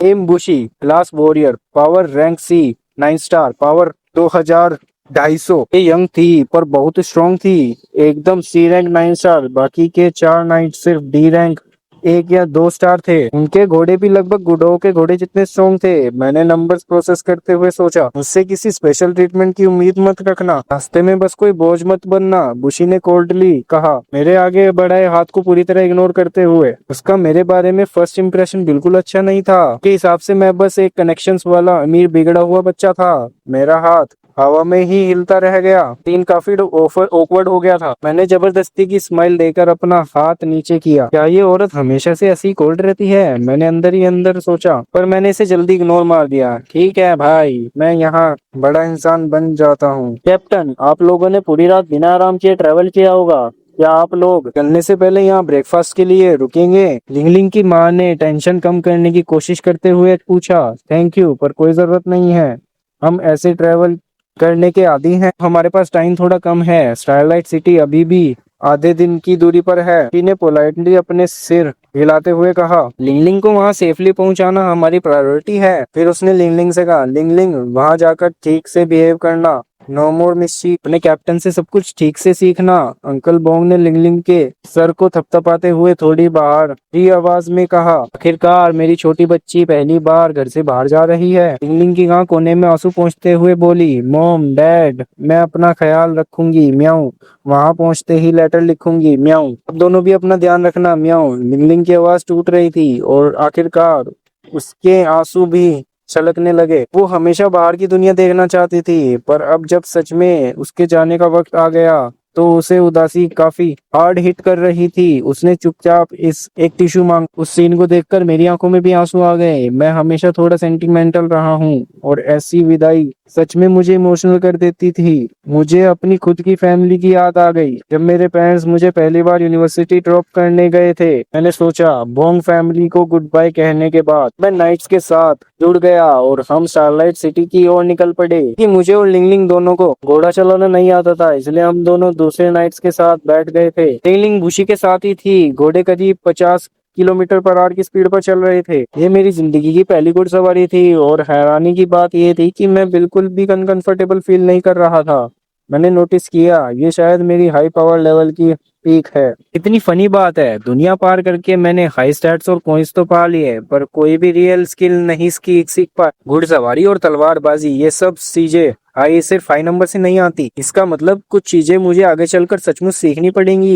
ये चीट उतना भी ओपी नहीं है ना मैंने स्टार्टिंग में सोचा था। मैंने सोचा, मैं डूब कर डिसाइड किया। करीब 1 घंटे बाद हम स्टारलाइट सिटी के नजदीक के जंगल में एंटर कर चुके थे। क्योंकि सिटी नाइट्स के एम्बलम चांद और सितारे था, इसलिए इस जंगल का नाम मूनर फॉरेस्ट था। मूनर फॉरेस्ट लगभग 1600 स्क्वायर किलोमीटर में फैला हुआ था। यहाँ मॉन्स्टर्स, अलग अलग तरह के पेड़ और जड़ी बूटियां जैसी वैल्यू बल चीजों से भरी हुई थी। स्टारलाइट सिटी इसे एज अ नेचर रिजर्व करती है। यहाँ एडवेंचरर्स की एंट्री लिमिटेड थी और सिविलियंस यहाँ से हर साल कितना हार्वेस्ट कर सकते हैं ताकि इस जंगल को ओवर यूज होने से बचाया जा सके। अभी फॉरेस्ट का प्रोटेक्शन पीरियड चल रहा है, इसलिए किसी भी बाहरी इंसान को अंदर आने की परमिशन नहीं थी, सिवाय गवर्नमेंट ऑफिसर्स के। रेगुलर ट्रेवलर्स को जंगल के बीच के रास्ते के बजाय पूरा घूम कर आना पड़ता था, भले ही शॉर्टकट लेने से कितना ही टाइम क्यों ना बचे। जंगल के बीच से एक पतला सा रास्ता निकल रहा था और नाइट्स उस रास्ते पर तेजी से घोड़े दौड़ आ रहे थे। तभी बुशी अचानक जोर से चिल्लाई, रुको, कुछ गड़बड़ है। उसने घोड़े की लगाम इतनी जोर से खींची कि घोड़ा स्किड करते हुए रुका। उसके पीछे पीछे बाकी नाइट्स भी तुरंत रुक गए। बुशी गौर से आगे देखने लगी। रास्ता बड़े बड़े टूटे हुए पेड़ों से ब्लॉक था। जब हम सुबह आए थे तब यह यहाँ यहीं नहीं थे। पक्का कुछ तो गड़बड़ है, उसने घबराते हुए कहा। उसके अंदर एक बुरी फीलिंग आ रही थी। तभी पेड़ों की परछाइयों के बीच से एक डरावनी सी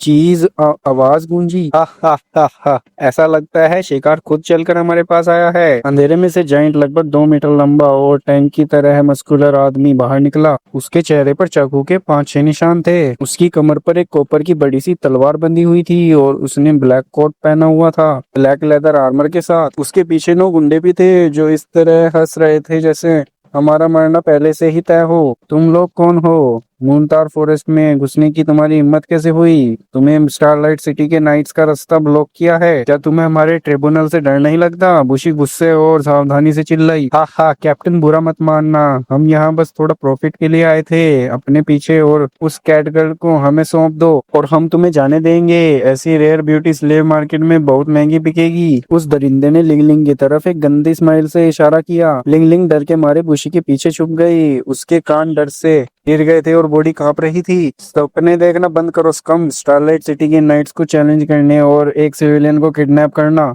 ये तो अभी निकल जाओ या फिर नाइट्स के गुस्से का सामना करो, बुशी ने पूरी जोर से गरजते हुए कहा। बुशी हैरान थी कि सिटी टेरिटरी के अंदर नाइट्स पर हमला करने की किसी की हिम्मत कैसे हुई, और उससे बड़ी बात, इन गुंडों को लिंगलिंग के बारे में पता कैसे चला। मैंने चुपचाप दरिंदे और उसके आदमियों पर अप्रेजल चलाया दिया। नेम शियोंग बटाइन, पटियान, class warrior, power rank C, rank 7 star, power 1900। उसकी पावर बुशी से थोड़ी कम थी पर उसके सी रैंक गियर की वजह से उसको 20% बूस्ट मिल सकता है। उसके गुंडे डी रैंक 1 या 2 स्टार के थे जो कि दूसरे नाइट्स के लगभग बराबर थे। अगर लड़ाई लंबी चली तो बुशी शायद जीत जाएगी क्योंकि वो सबसे स्ट्रॉन्ग थी। मैं दिमाग में कैलकुलेशंस कर रहा था पर मेरी स्किल सिर्फ रैंक बता रही थी, उनकी असली स्किल्स या टैलेंट नहीं। लगता है मुझे इस लड़ाई में कुछ करने की जरूरत नहीं पड़ेगी, मैं सोचा। पर अभी सबसे बड़ी प्रायोरिटी लिंगलिंग को सेव करना थी। वो इस ब्रूट का एक झटका भी नहीं सह सकती थी क्योंकि कैप्टन बात से नहीं मान रही। लगता है कैटगर्ल को जबरदस्ती ही लेना पड़ेगा, योंग बटियान ने अपनी बड़ी तलवार निकालते हुए कहा। टेंशन बढ़ते ही मैं अपने घोड़े से कूदा और बुशी के पास भाग गया। मुझे लिंगलिंग को किसी सेफ जगह ले जाने दो, तुम लोग इसकी चिंता में ठीक से लड़ नहीं पाओगे। बुशी थोड़ी हिचकिचाई, उसे डाउट था कि ये रिच लुकिंग अनजान आदमी से सच में कोई उम्मीद की जा सकती है नहीं, और उसके पास कोई दूसरा ऑप्शन नहीं था। वो लिंगलिंग की हिफाजत और लड़ाई दोनों एक साथ नहीं कर सकती थी। काफी सोचने के बाद उसने अनविलिंगली हाँ कर दी। मैंने तुरंत लिंगलिंग को उठाया और दूसरी डायरेक्शन में भागने लगा। मैं लगभग 100 किलोमीटर पर आवर की स्पीड से भाग रहा था और वो भी जानबूझकर स्पीड कम करते हुए। वहां खड़ा हर कोई हैरान रह गया। बुशी को यकीन ही नहीं हो रहा था कि अमीर दिखने वाला बंदा इतना तेज है। पक्का सी रैंक स्पीड होगी, उसने सोचा। से लगा मेरे पास कोई स्पेशल स्किल टैलेंट है और इस ख्याल में उसे थोड़ी शांति थी। वहीं दूसरी तरफ योंग बटियान और उसके आदमियों के आंखें गुस्सों से लाल हो गई। वो अपना शिकार ऐसे हाथ से जाने नहीं दे सकते थे। अभी जाकर उस बच्ची को पकड़ो, योंग बटियान चिल्लाया। बुशी के कैप्टन और ग्रुप को पुश करते हुए आगे बढ़ने की कोशिश करने लगे। तुम्हारा ओपोनेंट मैं हूँ, let me show you starlight city के नाइट्स किस चीज से बने हैं, बुशी चिल्लाई। अपना रास्ता ब्लॉक करने के लिए उसके सामने कूद गई। बुशी ने अपनी सिल्वर सोर्ड निकाली। उसके हिल्ट पर मैजिक पैटर्न्स और मूनर एम्बलम बना हुआ था। योंग बटियान के पास बुशी से भिड़ने के अलावा और कोई चारा नहीं था। बुशी के चारों नाइट्स ने शियोंग के 4 गुंडों का रास्ता रोक दिया। तुम 5 उस कैट गर्ल के पीछे जाओ, फिर आकर हमारी मदद करना। उस अमीर लड़के ने पक्का कोई आइटम या स्किल यूज किया होगा इतनी तेज भागने के लिए। वो खुद सीरियन नहीं हो सकता। जाओ उसको मारो और कैटगर्ल को यहाँ लाओ। शियोंग बटियान ने अपने बाकी आदमियों को ऑर्डर दिया। Starlight slash. बुशी ने शियोंग को बात कम करने का मौका नहीं दिया। उसने अपनी सिग्नेचर स्किल, एक सी रैंक टेक्निक टेक्निक का यूज किया जो उसने भी हाल ही में ही सीखी थी। कील एकदम फास्ट और पावरफुल थी। उसके स्वॉर्ड से एक रोशनी चमकी जिसके एक दुश्मन को कुछ सेकंड के लिए अंधा कर दिया। बुशी की स्वॉर्ड सीधा शियोंग बटियान की तरफ गई। शियोंग ने बड़ी मुश्किल से अपनी स्वॉर्ड से ब्लॉक किया, पर फिर भी कई कदम पीछे हटना पड़ा। उसके मुंह के किनारे से खून निकल रहा था। Ouch, that hurts. तुम चुड़ैल, ये मत समझो मैं कमजोर हूँ। शियोंग बटियान चिल्लाया। ट्रायंट स्लैश। शियोंग ने चिल्लाते हुए अपनी तलवार एक ब्रूटल आर्क में घुमाई। उस तलवार से एक डार्क कॉपर रंग की चमक निकली जिनसे हवा को चीरते हुए बुशी की तरफ आवाज की। ये स्किल बुशी की स्टारलाइट स्लैश से ज्यादा ताकतवर थी, पर इसको स्टार्ट होने में टाइम लगता था, इसलिए इसे आसानी से डॉज किया जा सकता था अगर स्पीड तेज हो। बुशी ने तुरंत अपनी मुनर स्टेप एक्टिवेट की। ये स्किल जो थोड़ी देर के लिए उसकी स्पीड बढ़ा देती थी। बुशी ने अटैक डॉज कर लिया, पर उसके पीछे वाले पेड़ डायरेक्ट हिट हो गए और बेरहमी से दो हिस्सों में टूट गए। लड़ाई और खतरनाक हो गई। थोड़ी देर पहले ओवर कॉन्फिडेंट दिखने वाले शियोंग बटियान अब सीरियसली वरीड लग रहा था। वो पूरी तरह से हार रहा था। बुशी शांत और कंपोज्ड रही। वो एक कोर नाइट थी जिसने पहले भी डंजन्स में और खतरनाक क्रिमिनल से लड़ाई करते वक्त मौत का सामना किया था। उसकी पावर और उसकी मेंटल स्ट्रेंथ दोनों शियोंग से कहीं ज्यादा थी। और दूसरी तरफ मैं को लेकर लगभग 10 किलोमीटर दूर आ चुका था, क्योंकि मैं उसे ब्राइडल स्टाइल में उठा रखा था तो उसके गाल और कान शर्म की तरह टमाटर की तरह लाल हो चुके थे। बिग ब्रदर सुडोंग, मुझे लगता है हम काफी दूर आ चुके हैं। म्याऊ, अब आप मुझे नीचे उतार सकते हो। म्याऊ, लिंगलिंग ने स्लोली कहा। मैंने रास्ते के किनारे एक छोटा सा पेड़ ढूंढा और उसे वहीं एक पत्थर पर बिठा दिया। फिर मैंने अपनी लाइट शील्ड स्किल एक्टिवेट की।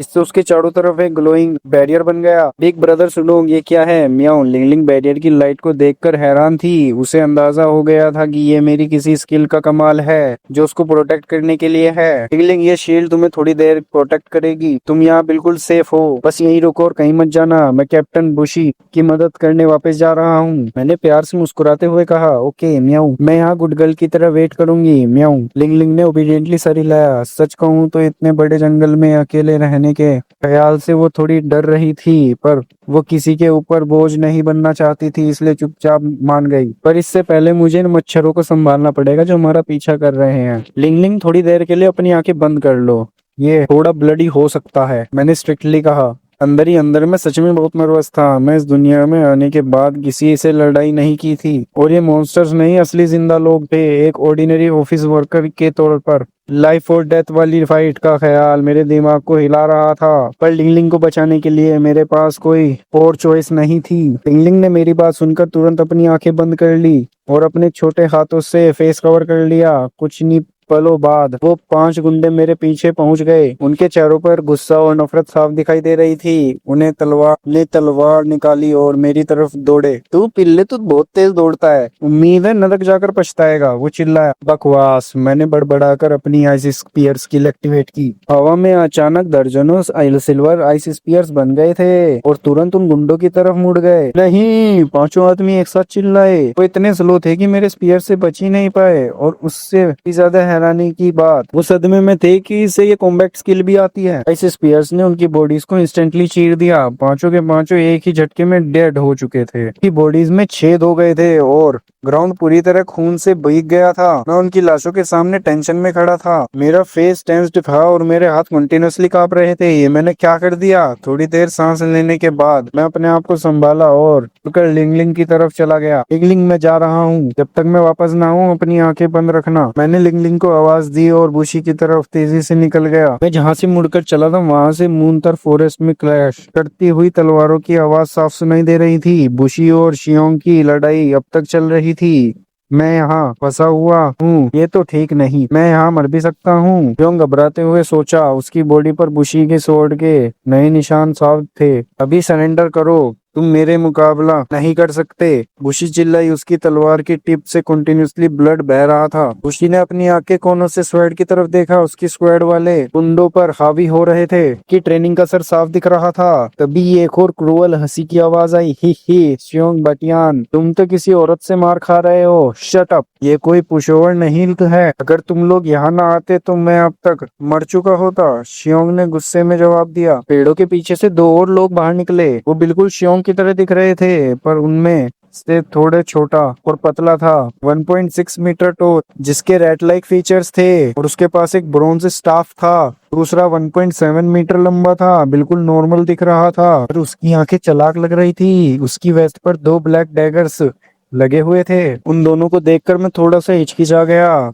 एक ओपोनेंट से लड़ रहा था तब तक ठीक था, पर मेरी बॉडी काफी स्टेमिना बर्न कर चुकी है। अगर ये दोनों इस शियोंग के जितने स्ट्रॉन्ग है तो 3 ओपोनेंट से लड़ने के चक्कर में मैं पक्का मर जाऊंगी। बुशी ने टेंशन में सोचा। वो पतला वाला गुंडा एक गंदी हंसी हंसा और अपना स्टाफ शियोंग बटियान की तरफ पॉइंट करते हुए एक हीलिंग स्पेल कास्ट की। एक ग्रीन लाइट ने उस गुंडे को घेर लिया। शियोंग बटियान अब अपने घाव भरते हुए महसूस कर सकता था और एक शैतान वाली स्माइल दी। बहुत बढ़िया चिंटी, तेरी हीलिंग सच में बड़ी कन्वीनियंट है। इसको बस थोड़ी देर और मेंटेन कर, मैं वापस अपनी फुल स्ट्रेंथ पर आ जाऊंगा। उसकी हील होते देख बुशी ने अपनी तलवार उन तीनों की तरफ पॉइंट की। कौन हो तुम लोग? किस ऑर्गेनाइजेशन से हो? अभी सरेंडर कर दो, शायद तुम पर थोड़ी रहम खा लेंगे। हालत सच में खराब है। मैं अकेले तो यहाँ से निकल सकती हूँ, पर मेरे 4 स्क्वाडमेट्स अभी भी फंस चुके हैं। उन्हें अकेले छोड़कर भागना कोई ऑप्शन नहीं था। बुसी ने सोचा। हे स्वीटहार्ट, मुझे डाउट है कि तुम ये जानने के लिए शायद जिंदा बचोगी या नहीं। चांग बटियान ने धमकी दी और अपने दोनों साथियों की तरफ मुड़ा। चुयांग चुनोंग,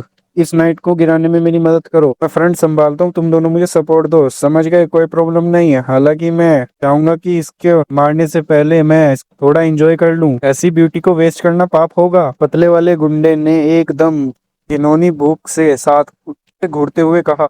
बुशी ने बहुत गुस्से से कहा, नाइट्स को ज्वाइन करने के बाद से आज तक किसी ने मेरे से ऐसी बदतमीजी नहीं की थी। ये सिर्फ मेरे बारे में नहीं है, ये नाइट्स के सम्मान की बात है। बुशी ने अपने स्टारलाइट स्लैश और मूनर स्टेप एक्टिवेट की और सीधा उस हीलर की तरफ चार्ज किया। अपने इस गंदे मुंह को बंद रख। बुशी ब्लाइंड अटैक नहीं कर रही थी। गेमर लॉजिक सिंपल था। इस लड़ाई को जीतने के लिए एक ही तरीका था, सबसे पहले हीलर को टपकाओ। चिंटी की आंखें फटी की फटी रह गई। बुशी इतनी तेज थी कि उसके पास कैसे आ गई। भी बहुत जल्द मिडकास्ट में था और टाइम पर डॉज नहीं कर सकता था। जायंट्स क्लीव, शियोंग बटियान ने चिल्लाते हुए खुद को उस हीलर के आगे फेंक दिया और अपनी हैवी ग्रेट सोर्ड से बुशी का अटैक हेड ऑन ब्लॉक कर दिया। दोनों तलवारें टकराने से एक जबरदस्त धमाका हुआ, जिससे आसपास एक वेव ने पत्ते उड़ा दिए और दोनों कई कदम पीछे धकेल दिए गए। बुशी का हाथ इस इम्पैक्ट से पूरी तरह दर्द कर रहा था, जबकि शियोंग बटियान अभी भी ग्रीन ग्लो कर रहा था। उसका हीलर उसे नॉनस्टॉप हीलिंग इफेक्ट दे रहा था। जुनयांग, मुझे बफ दो, इससे पहले कि कुछ गड़बड़ हो। इसको जल्दी खत्म कर देते हैं,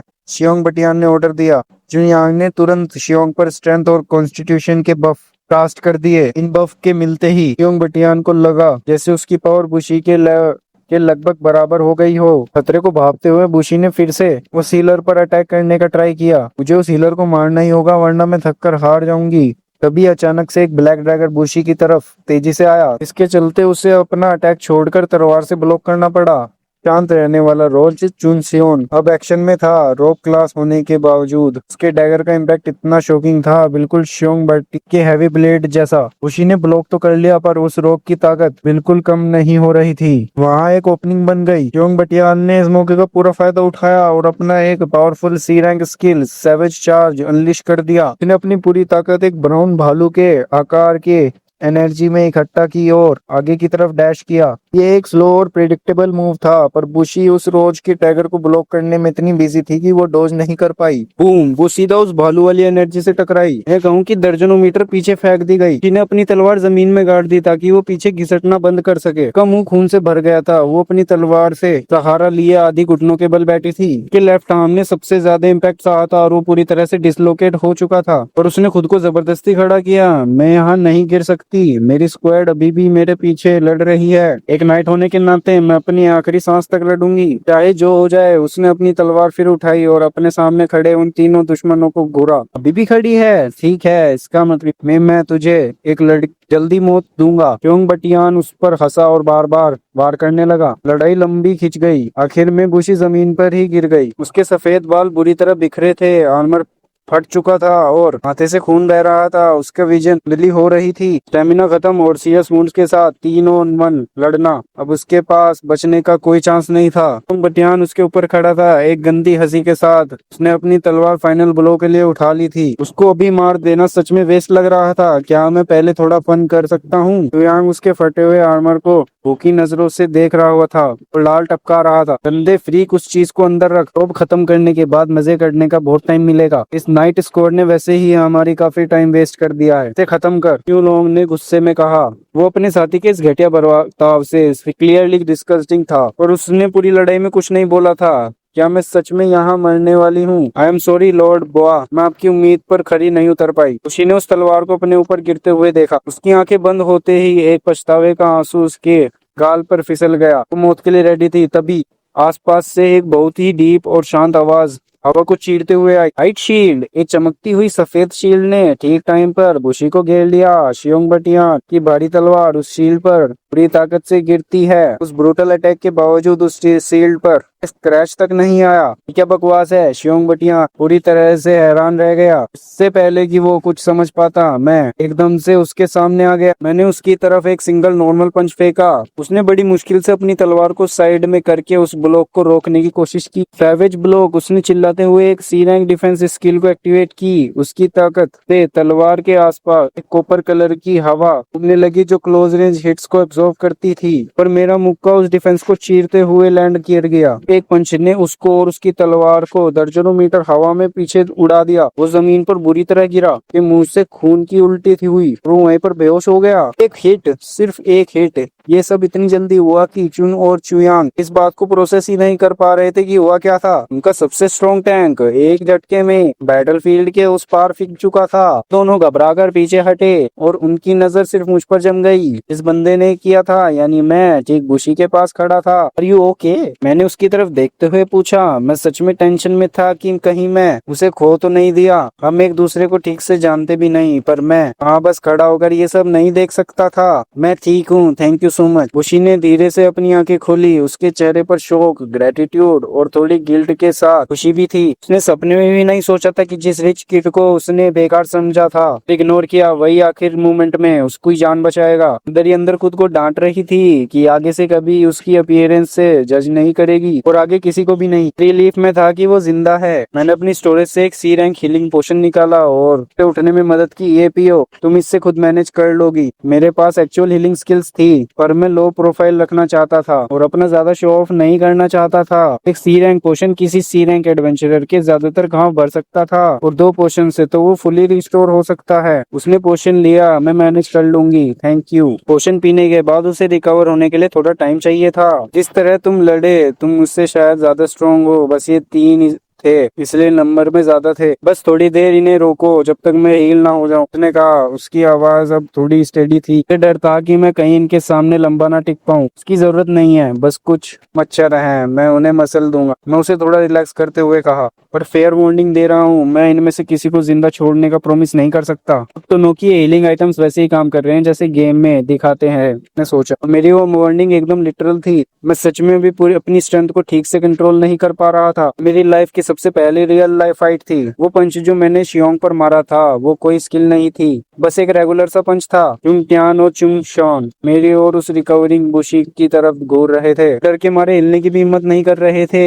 ये नहीं कि लड़ना नहीं चाहते थे, बल्कि उस एक पंच ने उन्हें डरा दिया था। उन्हें लगा था कि मैं कोई बहुत ही पावरफुल हिडन स्किल यूज कर रहा हूँ और उनकी कैलकुलेशन के हिसाब से मैं से कम सी रैंक 10 स्टार पीक पर था। अगर वो तीनों एक साथ मिलते तो शायद अपनी जान बचा लेते। पर अब जब शियोंग बटियान डाउन हो चुका था, बुरी तरह जख्मी था, उनके दिमाग में बस वहां से भागने का ख्याल आ रहा था। उन दोनों को घूरा। वो इस लड़ाई में लेट आए थे। मुझे उनके स्टेट्स के बारे में पता नहीं था, इसलिए मैंने क्वाइटली उन पर अप्रेजल स्किल चला दी। Kim Chung class rogue power rank C rank 8 star power 2060। Kim चुयांग class priest power rank C rank 7 star power 1880, तो इसीलिए बुशी हार गई थी। ये दोनों तो असल में शियोंग बटियान जितने ही स्ट्रॉन्ग थे, और वो रोक चुंग तो लिटरली उस शियोंग से भी ज्यादा ताकतवर था। 3 सी रैंक वेटनर्स एक अकेली सी रैंक नाइट के खिलाफ फाइट में हारने पर बुशी को शर्मिंदा होने की कोई जरूरत नहीं थी। चलो अब इनका स्कोर सेटल करते हैं। मैंने सोचा, उन नंबर्स को देखकर मैं बिल्कुल रिलैक्स हो गया। ये दोनों मेरे लिए जीरो थ्रेट थे। मुझे इनसे निपटने के लिए अपनी रिंग ऑफ सेपरेशन को एडजस्ट करने की भी जरूरत नहीं थी। जैसे ही मेरी अप्रेजल खत्म हुई, क्यून ने मेरी तरफ अब एक ब्लैक ड्रैगर फेंका जो एक डार्क एनर्जी से घिरा हुआ था। वो एनर्जी हवा में एक सांप के तरह ट्विस्ट हुई जिसके भालू जैसे दांत थे, और वो सीधा मेरी तरफ आई। ये ठीक वही सेम स्किल थी जिसने शुरुआत में बुशी को गिराया था, शैडो ब्लेड सरपेंट, उस रोग की सबसे जबरदस्त स्किल। और बुशी ने घबराते हुए चिल्लाया। उसे पता था कि ये अटैक कितना डेंजरस है। काफी सॉलिड स्ट्रेंथ होने के बावजूद बुशी को ये डैगर रोकने में पसीना आ गया था, और इस पर पॉइजन होने की बजाय संभावना थी। तो मेरी तरफ आते हुए उस डैगर को देखकर मुझे वो सच में इतना तेज नहीं लगा। मेरी अपील पावर लेवल मेरे सेंसेस को इनक्रेडिबली शार्प कर दिया था। वो डैगर अभी मेरी आंखों के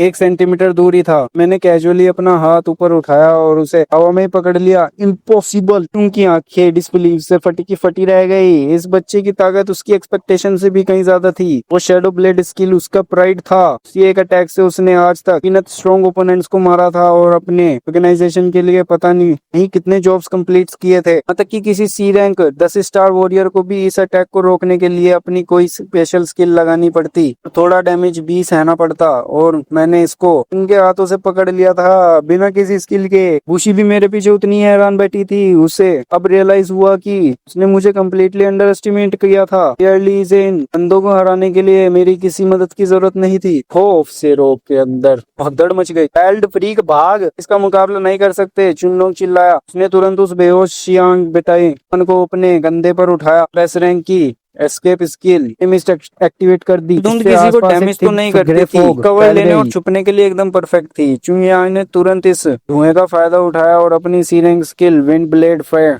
कर दी। इस स्किल ने वहां फैली हुई धुंध को और बढ़ा दिया था। विंड ब्लेड्स मेरी तरफ तेजी से आने लगे। मैंने इजीली एक लाइट शील्ड से अटैक ब्लॉक कर दिया और तुरंत अपनी B rank skill night hawk's eye activate की। भाई, इसी स्किल का यूज करके मैं अंधेरे और फोग में भी सब कुछ बिल्कुल साफ देख सकता था, यहाँ तक कि छुपे हुए ट्रैप्स भी। मुझे उस फोग में सब क्लियरली दिख रहा था कि चुनोंग और चुयांग उस बेहोश योंग बटाई को घसीटकर भागने की कोशिश कर रहे थे। बिना ये भाई बोले भागना ये तो रूड था। उनके पीछे तेजी से दौड़ा और अपनी हाथ ऊपर उठाया। मेरे हाथ में अचानक इलेक्ट्रिसिटी आ गई। चेन ड्रैगन लाइटनिंग, एक ब्लू कलर की लाइटनिंग मेरी हाथ से निकली और एक ड्रैगन के आकार लेकर सीधा उस प्रेस चुयांग की तरफ ब्लास्ट हुई। ये मेरी एक और बी रैंक स्किल थी जो एक टारगेट को हिट करके ऑटोमेटिकली दूसरे की तरफ चेन कर जाती है। चुयांग जो ऑलरेडी अंधेरे में अंधों की तरफ भाग रहा था, उसने बड़ी मुश्किल से उसे आते हुए देखा और अपनी एक C rank defence skill wind wall खड़ी कर दी। पर उस ड्रैगन लाइटनिंग ने उस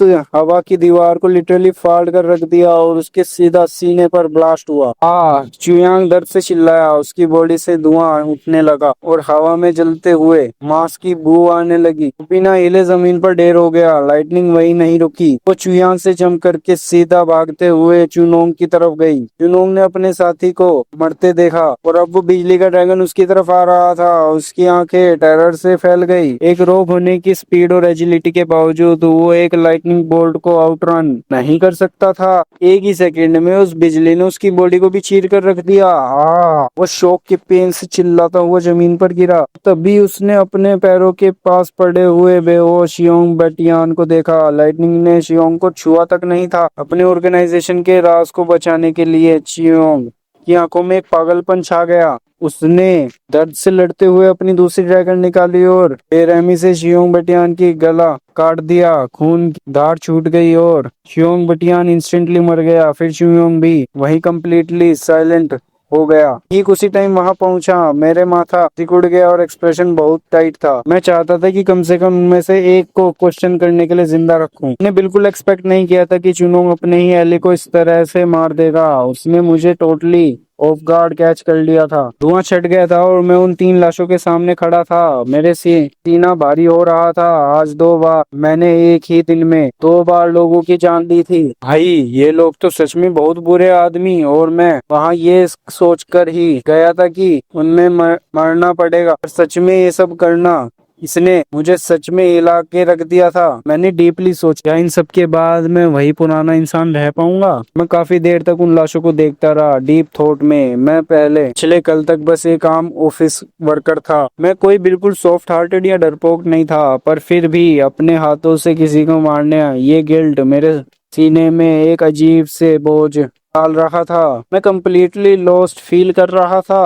बहुत हुआ तो हो गया, वो हो गया। अब इस बात पर खुद को कोसने का कोई मतलब नहीं है। मैंने अपनी ही गाल पर हल्के से 2 थप्पड़ मारे ताकि होश में आ सकूं। मुझे पता ही नहीं भाई, इस दुनिया में स्ट्रेंथ सरवाइव करने के लिए कुछ भी करना पड़ता है। जब इस नई रियलिटी को एक्सेप्ट करना होगा, सोचा और अपने इमोशंस को कंट्रोल में किया। चलो बुशी और लिंगलिंग के पास चलते हैं। मैंने उन तीनों बॉडीज को ग्रैब किया और वापस बुशी की तरफ चल पड़ा। जब तक मैं वहां पहुंचा, बुशी लगभग रिकवर हो चुकी थी और उसने उन 4 गुंडों को डाउन कर दिया था। उनके हाथ पैर बांध दिए थे। मेरी बॉडीज घसीटने का साउंड सुनकर उसने टर्न किया।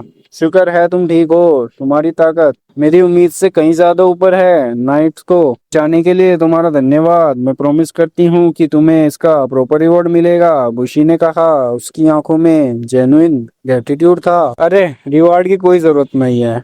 मुसीबत में फंस लोगों की मदद करना ये मेरे टूल हैं। मैं उसकी इस अचानक आई रिस्पेक्ट से थोड़ा हिचकिचाते हुए कहा ये सुबह इतना कोल्ड एटीट्यूड दे रही थी, अब कहाँ प्रॉपर इज्जत से बात कर रही थी। फॉर्चुनेटली ये तीनों मर चुके हैं। मैं इनमें से एक को भी इंटेरोगेशन के लिए जिंदा रखना चाहता था, पर वो सिचुनोंग ने मारने से पहले योंग बटियान को खुद ही मार दिया, की गर्दन काट दी। प्रोबेबली उसको डर था कि कैप्चर होने के बाद शियोंग उनकी ऑर्गेनाइजेशन के सारे सीक्रेट्स उगल देगा। मैंने सर हिलाते हुए कहा और तीनों बॉडी जमीन पर ड्रॉप कर दी। ये लेडी बीवे को तुरंत इंस्ट्रक्शंस के लिए रिपोर्ट करना होगा। बुशी ने अपनी कमर के पाउच से एक ब्राउन कलर का स्क्रोल निकाला। वो पाउच खुद में एक मैजिक आइटम था, अंदर से गोट लेदर और बाहर से अलग मटेरियल का। खुशी की बात चल रही थी, पर मेरी आंखें में अचानक वहीं स्क्रोल पर अटकी थी। पर रीजन कुछ और था। एक्चुअली लड़ाई में उसका आर्मर पूरी तरह फट चुका था। उसके आर्मर के नीचे उसकी व्हाइट सिल्क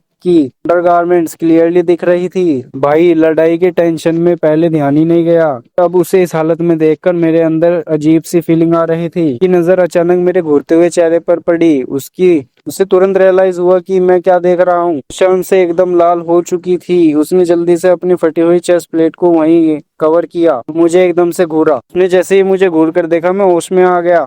मैं लिंगलिंग को लेकर आता हूँ। मैंने जल्दी से बहाना बनाया और तेजी से वहां से भाग निकला। डैम इट, इतने साल सिंगल रहने का ये नतीजा होता है, इतनी बुरी तरह से घूरते हुए पकड़ा जाना। कोई भी उसे घूरता तो ऐसे पकड़ा जा। मैंने भागते भागते खुद को संभालते हुए हाफ एम्बेरसमेंट फील किया। थोड़ी देर बाद में लिंगलिंग को लेकर वापस उस स्क्वाड पास आ गया। बुशी अब तक अपना फटा हुआ आर्मर बदल चुकी थी, फ्रेश दिख रही थी। वो स्क्रोल अब वहाँ नहीं था। सिस्टर बुशी, आप ठीक हैं? म्यूं। लिंगलिंग की आंखों में आंसू थे। बुशी को सेफ देखकर वो डांटते हुए गई और उसे टाइटली हक कर लिया। रोने लगी।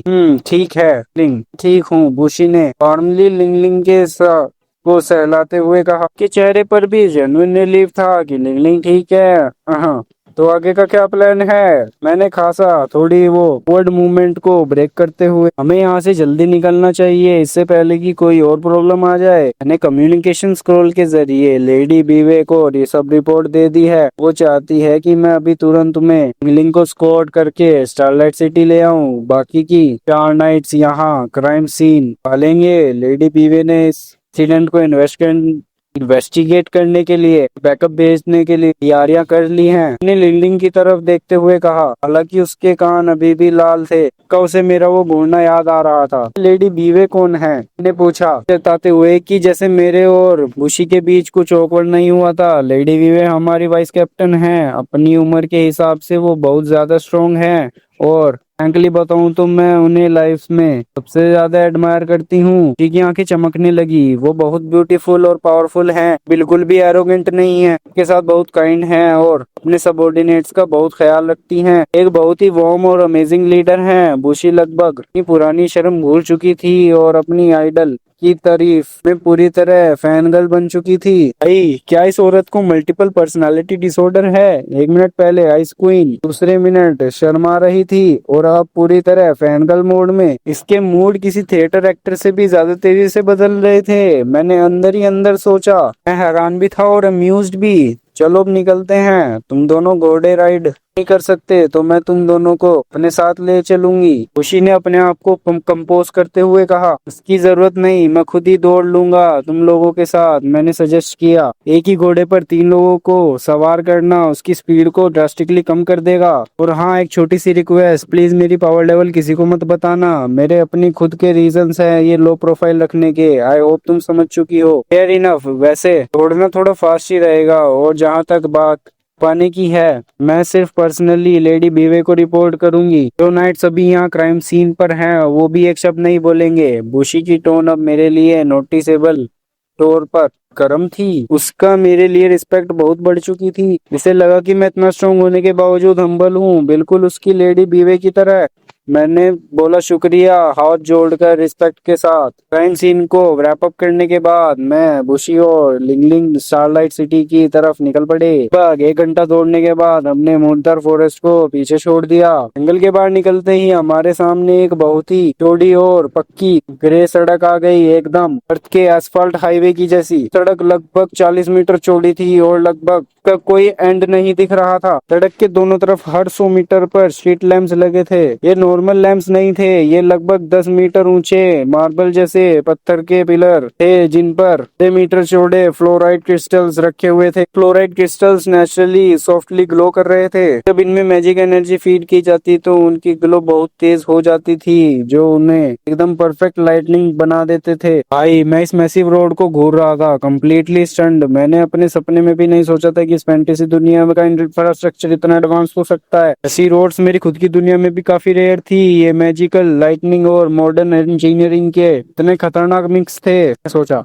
ये स्टार मून एवेन्यू है, स्टारलाइट सिटी का मूनतर फॉरेस्ट से जोड़ने वाली मेन रोड। ये लगभग 50 किलोमीटर लंबी है। बुशी ने मेरी हैरानी नोटिस करके समझा। इस रोड की वजह से सिटी में बहुत ट्रेड होती है। ज्यादातर एडवेंचरर्स इसका यूज फॉरेस्ट में जाने के लिए करते हैं और मर्चेंट सिटी में आने के लिए। आज का ये रास्ता बहुत सेफ है क्योंकि नाइट्स रेगुलरली पेट्रोल करते हैं। हमारे डी रैंक लेवल के हॉर्स जैसे स्पीड के बावजूद तुम लंबे डिस्टेंस तक इस पेस को मेंटेन नहीं कर पाओगे। मैं सजेस्ट करूंगी कि तुम आगे का सफर घोड़े पर ही तय करो कि एक्स्ट्रा टेंशन ड्रॉ ना पड़े। आगे ऐड किया। मैंने एग्री किया और उसके पीछे घोड़े पर चढ़ गया। मैं फ्रीली बैठना चाहता था जिसमें मुझे पकड़ने की कोई जरूरत ना हो, पर आखिर में मुझे इनडायरेक्टली बुशी की वेस्ट अराउंड अपने हाथ लपेटने पड़े। के बीच में लिंगलिंग दबी हुई बैठी थी। बुशी ये फील करके तुरंत ही ब्लश कर गई। अपनी जिंदगी में कभी किसी आदमी को अपने इतने करीब और इस तरह से नहीं पकड़ते दिया था। लिंगलिंग जो मेरे चेस्ट से बिल्कुल टच होकर पीछे बैठी थी, उसकी हार्ट बीट भी काफी तेज चल रही थी और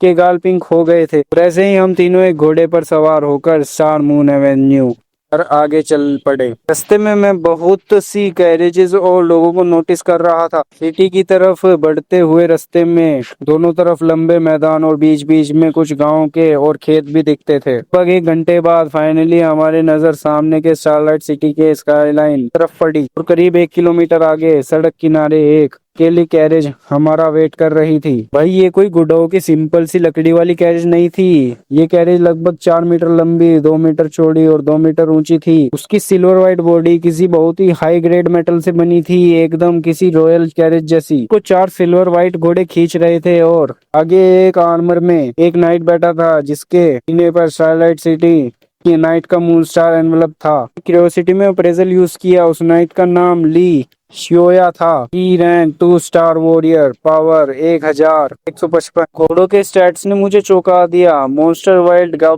पर रैंक 9 स्टार बीस्ट, पावर 1054। ये हवा के मैजिक का यूज करके अपनी स्पीड बढ़ाते थे और सांस कंट्रोल करते हैं। 80 किलोमीटर की स्पीड और बहुत तगड़ा स्टेमिना।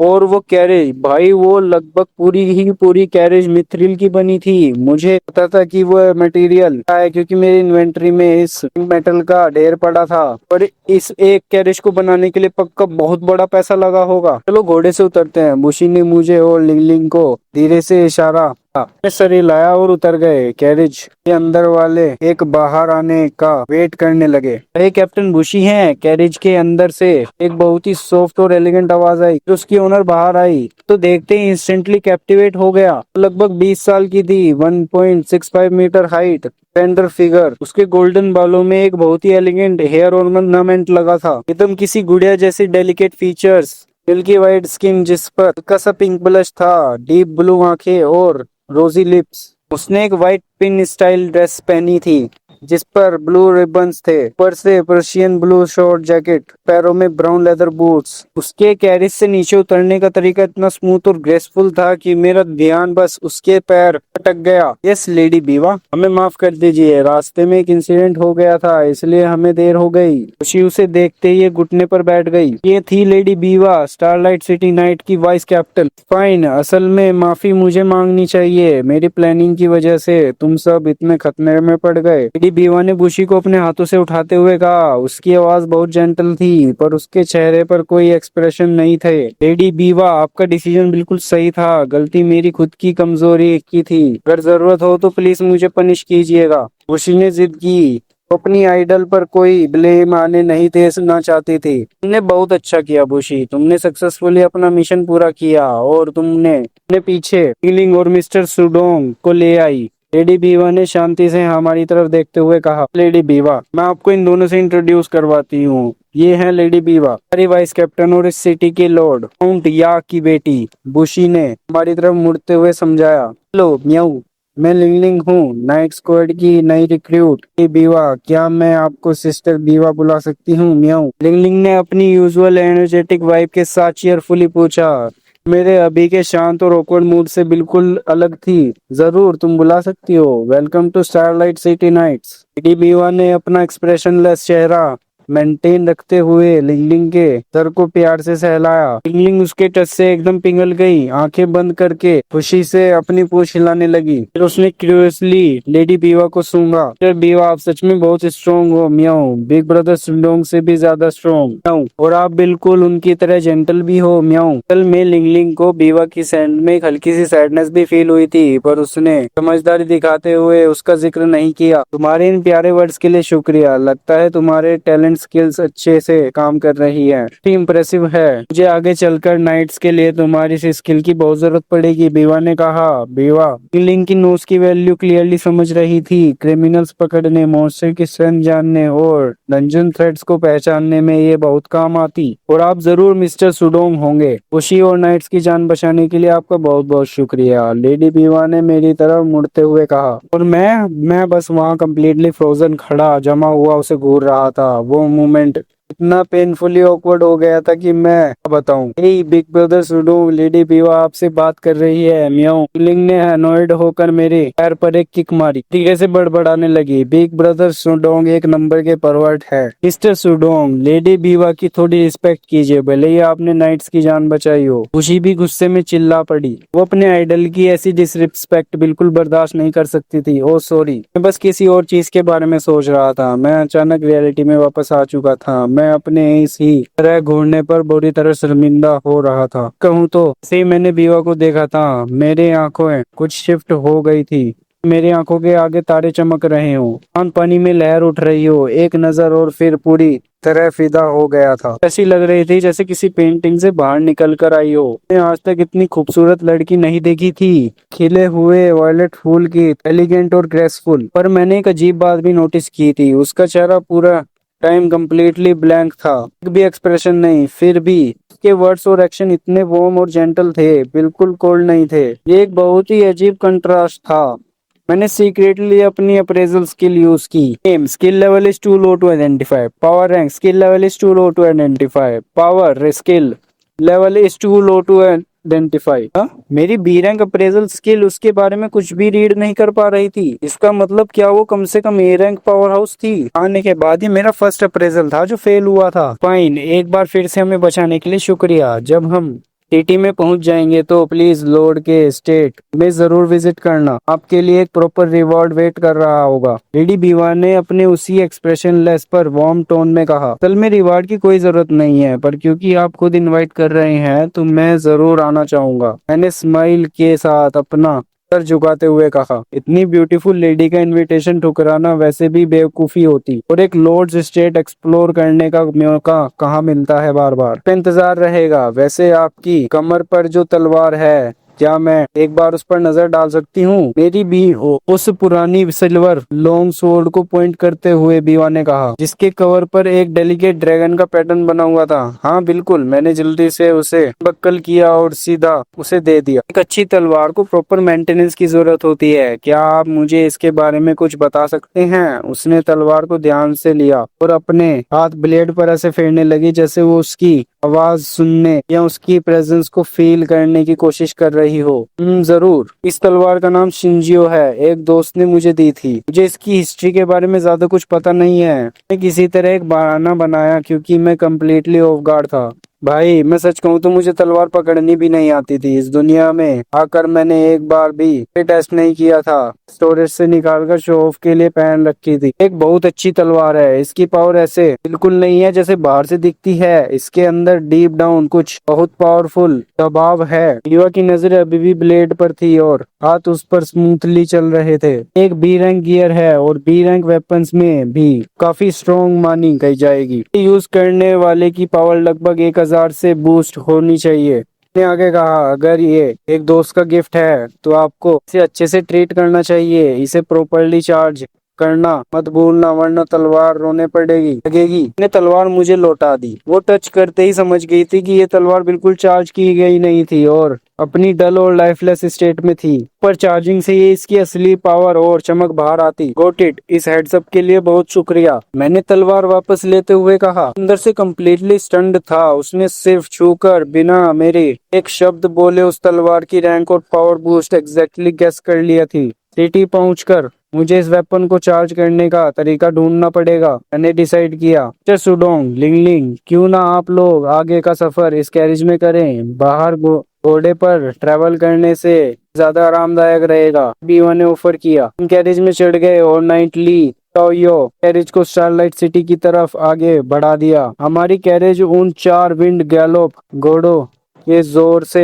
मून एवेन्यू पर तेजी से भाग रही थी। अंदर से बहुत ही खुली खुली थी। 2 कुशन्ड बेंचेस एक दूसरे के सामने काम से 8 लोग बैठ सकते थे। गिलास की खिड़कियों पर सिल्क के कर्टेन्स लगे हुए थे और छत पर 4 छोटे glowing fluoride half domes lighting के लिए थे। हम 60 किलोमीटर पर आवर की स्पीड पर थे, पर कैरेज का मूवमेंट सिल्क की तरह स्मूथ था। जरा सा भी बम्प फील नहीं हो रहा था। मैं और लिंगलिंग बेडी बीवा के सामने बैठे थे। थोड़ी ही देर में हम स्टारलाइट सिटी में एंटर कर गए, ग्रासलैंड टाउन की अपोजिट। यहाँ आईडीज चेक करवाने वाले कोई गार्ड्स नहीं थे, इसलिए क्योंकि एक इतनी बड़ी और ओपन सिटी में चेक पॉइंट्स लगाना प्रैक्टिकली नहीं होता होगा। मैंने अपना फेस खिड़की से चिपका लिया और बाहर का नजारा देखने लगा, और ऑनेस्टली इस सिटी की स्काईलाइन ने होश उड़ा दिए। एवेन्यू के नॉर्थ में बिल्डिंग्स उम्मीद से कहीं ज्यादा मॉडर्न और क्लीन लग रही थी। उनका डिजाइन एकदम मिनिमलिस्ट और मॉडर्निस्ट। ज्यादातर बिल्डिंग्स 6-7 मंजिला की थी, तो कुछ तो लगभग 15 स्टोरीज तक पुश कर रही थी। ये मेरी दुनिया के स्क्रैपर्स जैसी नहीं थी, पर मेरी एक्सपेक्टेशन से काफी हटकर थी। मैं ग्रासलैंड टाउन में एंटर हुआ था तो मुझे लगा था कि इस दुनिया की बाकी भी उस मेडिवल यूरोपियन स्टाइल में होगी, पत्थर के और डर्ट वाली होंगी। लेकिन मैं पूरी तरह गलत था। सिर्फ बिल्डिंग ही नहीं, लोग के कपड़े, उनका डेली सामान, सब कुछ एक अजीब सा मॉडर्न फील दे रहा था। इन सब चीजों ने इस सिटी के लिए मेरी क्यूरियोसिटी और ओपिनियंस बढ़ा दिया था। अगर ये सच में मेडिवल यूरोपियन होता, सड़कें गंदगी से भरी होती, वहाँ लोग कचरा और गंदगी कहीं भी फेंक देते थे, पर स्टारलाइट सिटी की सड़कें एकदम स्पॉटलेस थी। यहाँ की सैनिटेशन बहुत बढ़िया थी। अगर मैं सच में एक बग्गी में नहीं बैठा होता, मैं कसम खाकर कहता कि मैं किसी मॉडर्न सिटी मॉडल में हूँ। तो गाइज ये सीरीज आपको लुमोस मानवा रिकैप पर बड़ी प्यार से मिल जाएगी। मैंने इस सीरीज का पार्ट 1 आपको अपनी ओरिजिनल वॉइस में प्रोवाइड कर दिया है। अगर वीडियो पसंद आई हो तो वीडियो को लाइक करना और चैनल को सब्सक्राइब करना बिल्कुल मत भूलना, ताकि आप ऐसी बेहतरीन सीरीज का हिंदी एक्सप्लेनेशन बिल्कुल मिस ना करें। Okay, good bye.